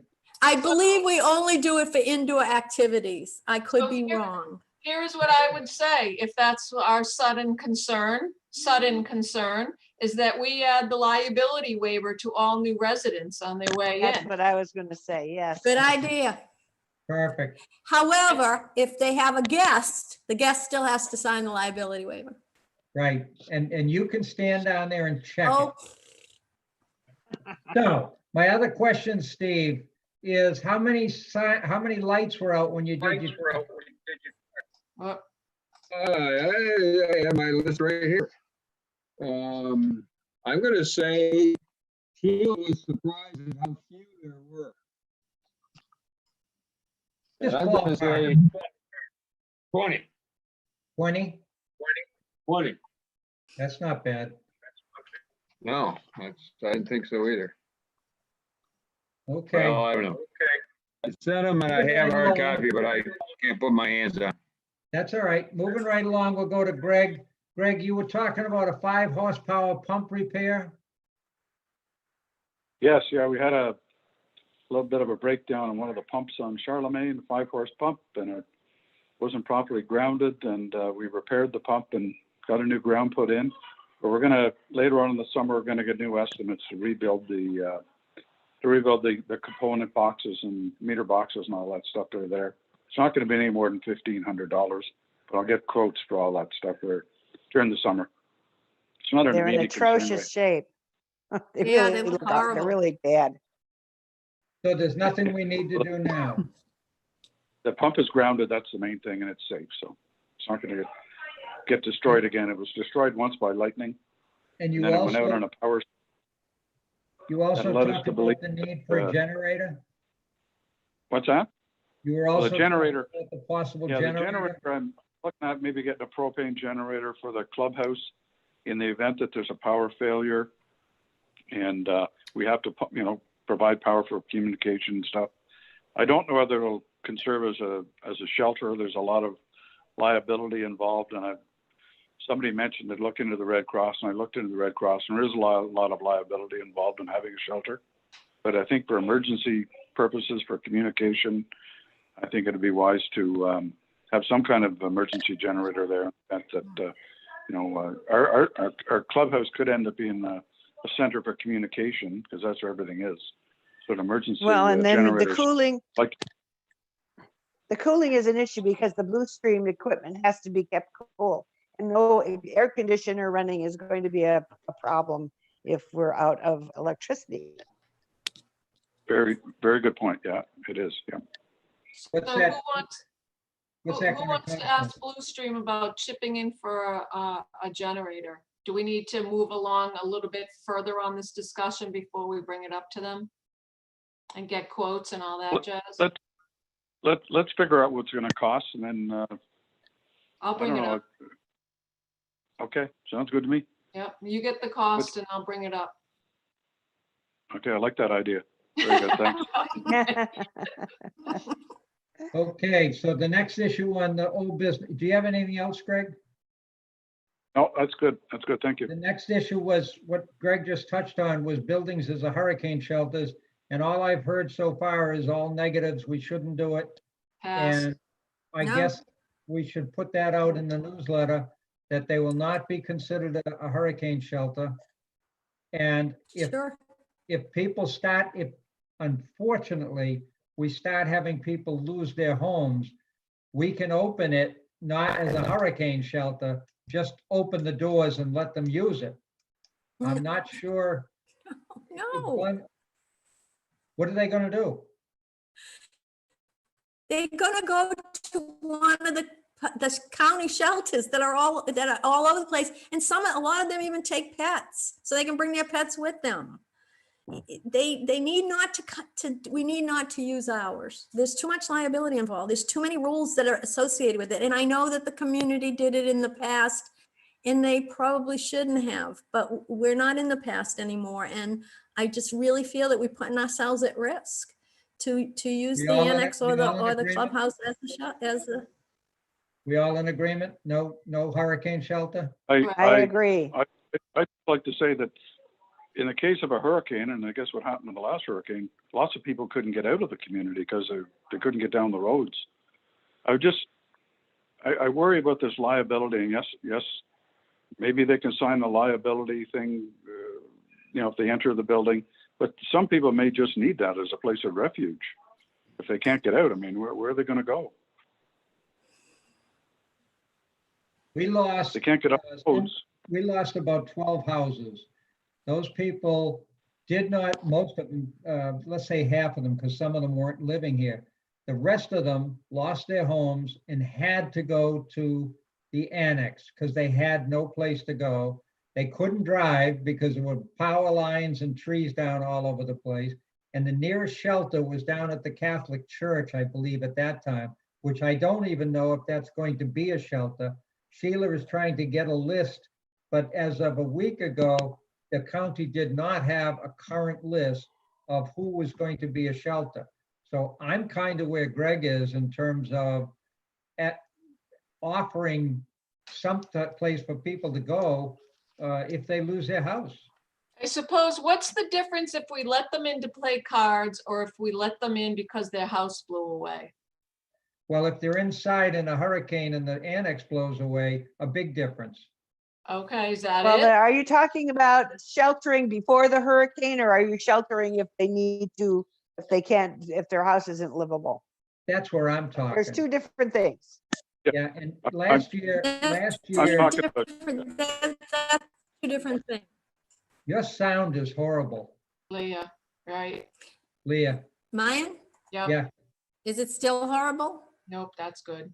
Greg, you were gonna So- say something. No, I'm just saying, no, I agree. I mean, you know, people have to go to community shelters and things like that. They can drive there. But in the case of an emergency or, somebody loses their house, they don't have a place to go. And if we can provide some kind of assistance for them, and I'll get them to sign some kind of a liability or not going to Well, be they liable sign- or whatever.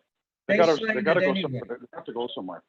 They sign a liability when they walk into the clubhouse, when they walk into the annex. They had to sign everything.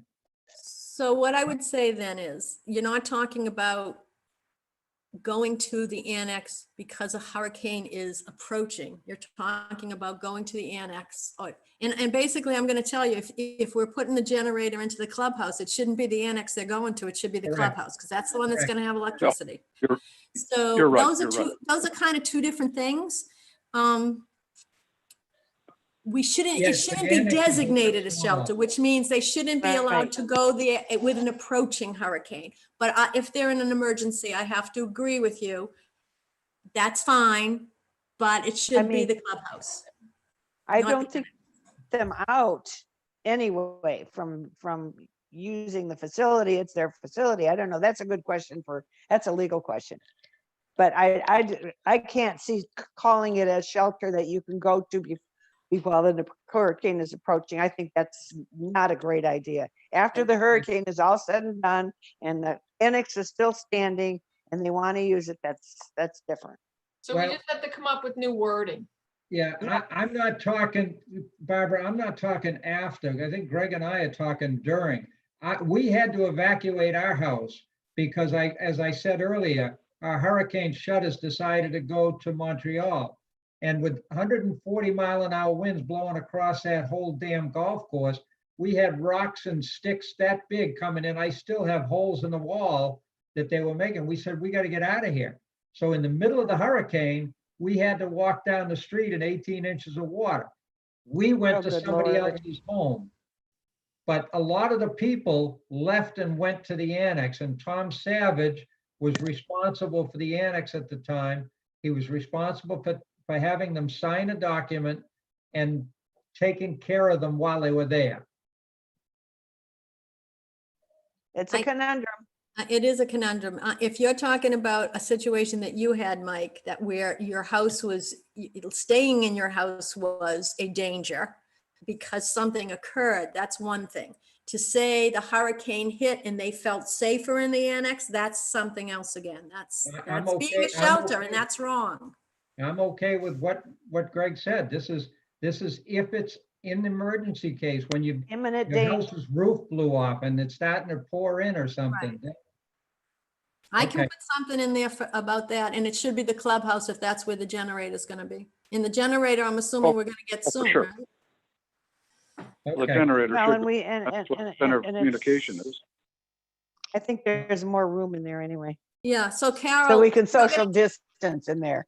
Yeah, And Carol, if you're gonna talk to Blue Stream, it can't be a long drawn out process because hurricane season is approaching. Yeah, The okay, generator good has to point. get in. Okay, The next one I had, I'll price that generators. okay. the next one I had is a very quick one. There's a car parked in the parking lot. I know it's chicken shit, but it's a Scion with a license plate of 863 RCB.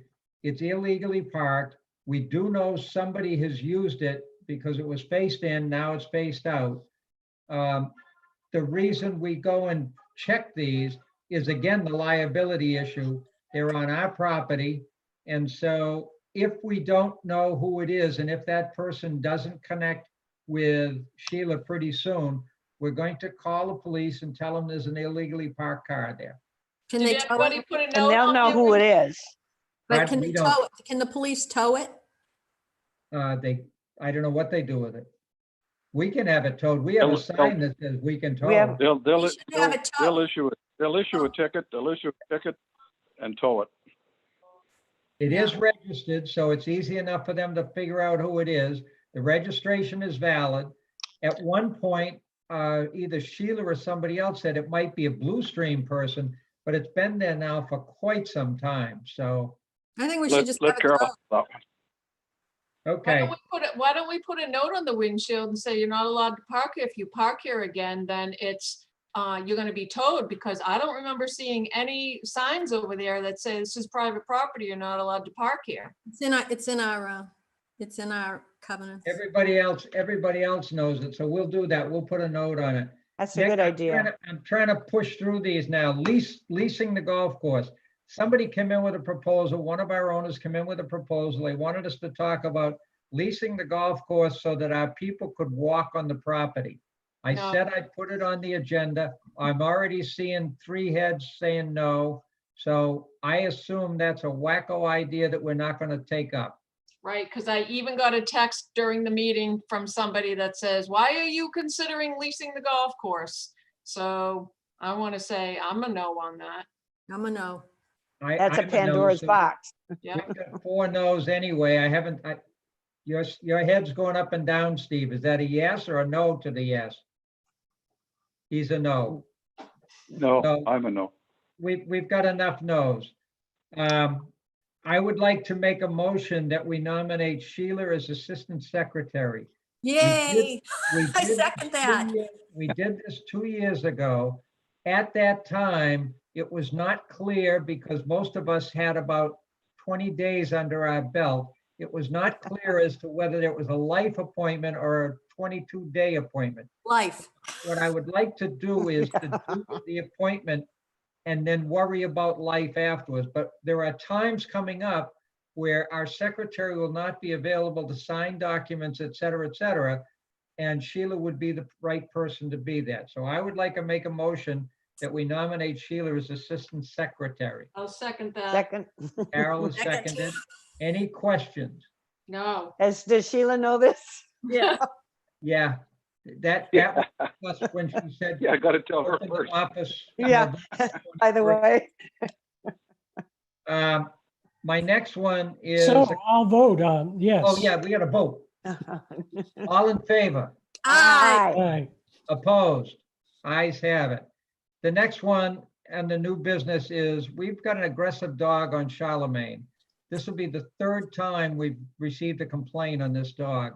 And I'm going to talk to Joni about sending out a tougher letter to this lady that basically says, if we find your dog off a leash again, you're gonna have to remove the dog from the community.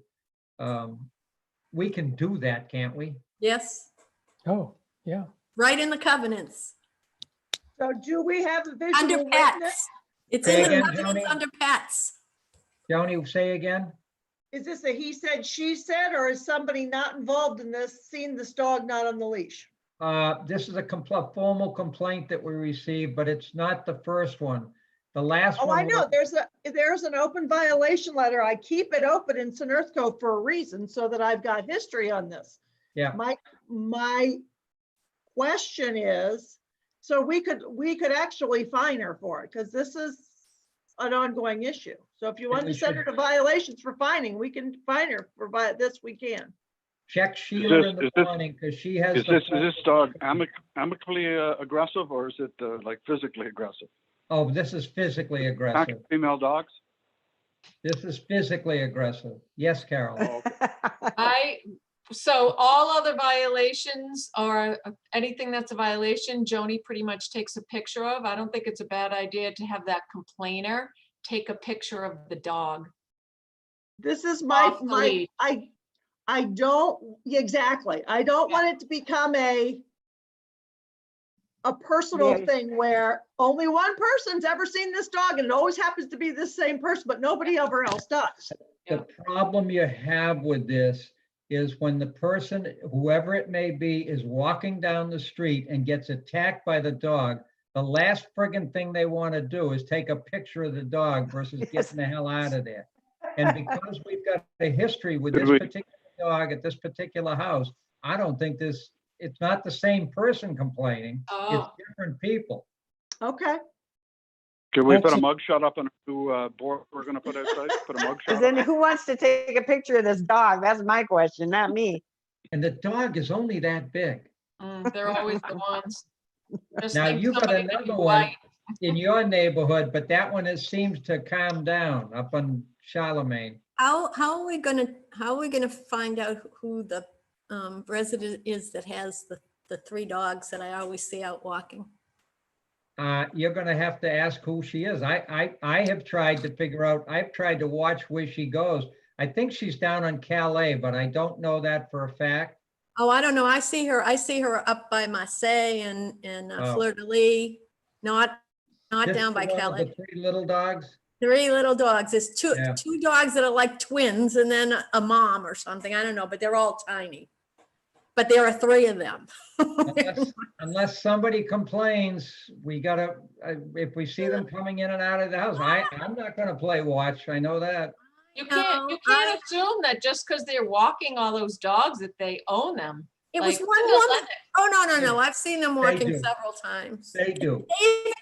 I even said to them one day, how cute. And I said, are those two twins? And they said, yeah. I said, is that the mom? They said, that's another one. So no, they're not walking. I mean, for Okay. somebody else. Audience participation time. It's all yours, Carol. The one person that asked me the question about the golf course, we're done with that. Trisha is telling me that there's no shutters over on the clubhouse where we were talking about with that board, and that she's gonna take a picture after the meeting today. The one other thing that I wanted to bring up is, and we don't need to vote on this, but I wanted to just put it in people's minds right now, is Trisha, as you probably all know, has been painting our clubhouse annex and bathroom doors blue. Whether she did them all yet or not, she's planning on doing them all blue. And as she was painting, she's realizing that the hardware on the doors is very old and ugly, and she's asking if we could get new hardware. Now, I also understand that we're not spending any money right now, but I just want to put it out there just for because she sent a picture. It's a big gold thing behind the door. It would look so sharp if it was nice and not pitted and all that. She's going to paint the numbers gold above that so that everything matches the sign. So I'd like to put that out there for consideration once we loosen up our budget on these little expenses. We can at least go and see how much it might cost to do that. She said they're $75. For what? The Per door? I think it's per door. And there's 4 doors. Yep. So, I mean, I About can ask her to $300. get official quotes and send them for the next board meeting. You want me to do Yeah, that? Okay. yeah. What about installation though? I mean, you gotta take the doors off and put new hinges on? No, she's decided, we talked about that. The hinges is a no. She's either gonna leave them or paint them blue. And just, because that's Oh, a okay. whole other can of worms, right, Greg? The door What? handle You're things. just hardware? The entrance It's- hardware? Yes, and Yeah. there's like a big gold plate behind them. I'd like to A see discussion. any changes to hardware be ADA compliant. That's a very good point, Alan. They should be. Yes. Which means they're not gonna be Considering- $75. Considering our number one ADA guy is gonna be watching us like a hawk anyway, And he's got plenty of time because he hasn't gone back to the Cape yet. I think that we should not forget ADA all the way around, and I think it's easy for us to do that. And I think it's Yes. really good that you brought that up, because sooner or later, we're all gonna need it ADA compliant. So let's get it, let's set ourselves up. All right, I'll put that Okay. down. Nothing else from audience participation. Me. Go ahead. We're leaving May 9th. I have been the one dealing with the computers and installing software and getting Sheila unhooked and unhitched, and can I have one? I don't know who else around here might be able to come, be available, who's going to be here during the summer, who can come and, I know Dwight always did it before, but He's does dead. anybody, can anybody think of somebody who might be good Yes, at, she Would she you can't do remember me a how favor? to attach Barb. it to the thing Oh. or whatever. I'm Barb, gonna look at, do me a favor, go across the street and talk to the guy that lives there who's on the computer committee and ask him. ask named- Bill if he'd be interested Guy in named Bill helping Kant, Sheila if she gets hitched. Sure, because that sounds fine. Bill, Yeah. you got Bill, you got Jim Schaefer, you got a half a I dozen. don't know Jim Schaefer. He's the head of the Jim is committee. chair- I mean, Jim the is now club. the chairman of the computer. I don't know him. I haven't been to any of the meetings or anything. I don't know No, who, but I've never, you could ask Bill if there's somebody in there other than Dwight that could do yeah. that. there's plenty of people. When is And I our, was gonna look at, I think they have software where you can remotely operate a computer, but I think there's a free version. I was gonna look and see. when is do our that next too. board meeting? I think What? we need to make soon. When is what? When is our next board meeting? I think that's a point of discussion because originally I think it was planned for the day after Memorial Day. Which is Um, what? I if leave we- the 25th of May, the Monday. I mean, I'm Yeah. not a fan of sitting here for all these hours. I Can't think we that just is add another Memorial one? Day. Can't we add another board meeting so that they're only 2 hours instead of 4 hours? I think we We could can actually add make one, them but 4 it will- hours every time, no matter how many we had. Yeah, I was just gonna say the same thing. We can have another one, but it'll still be 4 hours. If you guys stop bringing all this stuff up, we wouldn't have 4-hour meeting. We want to have a meeting on the 4th Tuesday of May, which is whatever it is. That's a yes, but I would like I to. will hear contact Jim what- Schaefer since he's the head of that committee or that club, computer Why don't- club. Why don't And we ask try, him, Barbara, Yeah? just ask Bill Cannon. What? well, I know, but I know Bill Cannon's familiar with some things, but other things he's Right, not. no, we Not need to someone. do it, ask him up for a name. Oh, Oh, Oh, I May- see. May 26th is the Tuesday, the 4th Tuesday. that's the day after Memorial Day. I just point that out in case people are traveling or, Well, I am actually traveling, I hope. guess, on Memorial Day, May 25th. So the next meeting, unless we decide not to do it, hopefully we do a meeting in a couple of weeks just for a brief one to get through what's the next chapter on the activities. And the R&R, Pardon? and the garden club proposal? and the R&R? No, the garden cup proposal, I thought we were gonna pin that. Yeah, we're gonna put that out into 2023 with Sheila's opening of the No, I office. just want to pen that off of this meeting, Leah. I want to present it. They worked hard on that. Oh, So the next meeting will be the 26th with whoever of you are here. And if you're on the road, you'll have plenty of time. You can let Carl drive. no, we're flying. So do whatever. So We're let's, flying. We'll be home the same day we leave. can't we schedule a meeting in the middle of that? So just as an update meeting like we did before? I just said we'd do something in 2 weeks. Yeah. Oh, good. What's that date? I don't 12? know. Let I me, don't wait, like I'll that. tell you. It's 12 or 19? 12. It is the 2 weeks 12. is the 12th. Yeah. At Can we one, go now? 2 weeks, why don't we do the 12th at 1:30 for a special board? All right. And then do, at that time, decide whether we've got time for the 26th for the full board. And also will be on there, what do you want to do for the summer in terms of, do we do June and not July and August? Or what do you want to do? Or do you want to hold it 1 month at a time? Yeah, why don't we just play it by ear? Okay. Yeah, it's too difficult to know in this situation. If all this crap goes, our next coffee meeting would be either June 6th or the following one is July 4th. So that's just for information. I don't know, we won't have one in May, obviously, but Not gonna June, have one in June either. huh? I doubt you'll have one in June either. Probably won't. I Probably think, won't. I think as far as the social things like luncheons and dinners and stuff like Those that, are I done- don't think, those are done I don't till think we should October, open those November up Anyway, for the whole summer. we don't do them in the summer. They're done till October, November anyway. Oh, good. So, and right now, if you read the Naples news, the big pushes from the folks that want to open everything is that the flu is causing more deaths than the virus. So let's get real. That's their argument. I'm not taking stand either way. Directors' input. We'll start with Carol.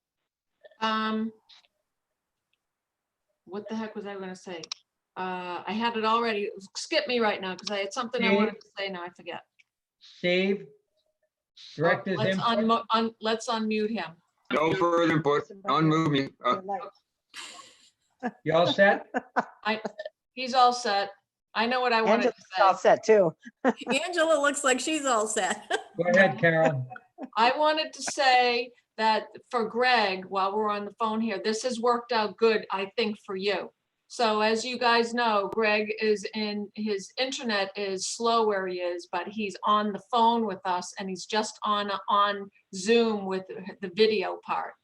So it's worked out, Greg. I mean, good. So if anybody else is in a place with a intermittent internet connection, I would recommend this kind of answer to make it so that it's smooth and participatory. Leah? Nothing. Barbara? I already just said my piece. Alan? Okay, Greg? Yeah, I don't have much to say. Again, I wanted to thank Carol for her help today getting all this set up because it was a big help. And I also want to put a plug in for the Garden Club and the fantastic work they're doing in the community. And we'll try and pull this together for them for sure. Let's make. We don't want to lose these people. They're Right. great help to our community. Thank you. Except that they're putting that big proposal right where I want to put the condominium complex. So that's an issue. Yeah. I only have one thing. I would like to thank Walt Lewis, John Thornton, Rick Siasi, and Bill Cannon for taking on the finding committee. That's got to be one of the worst jobs outside of being on the board because ain't no one going to like you. We do need one more alternate, and I really want to thank the three of them for taking it on. So, Yeah. Joni, And you have Joni. anything? Joni, anything? No, I'm but I good. want to thank Joni too for being part of the violations committee. She loves to not be liked. It's not a big deal to me. Nobody likes me anyway, so it's not a big deal. We love you. We love you. Motion to adjourn. I Well, make a motion. Second. Yes. All in favor? Aye. aye. Aye. Thanks, All right. guys.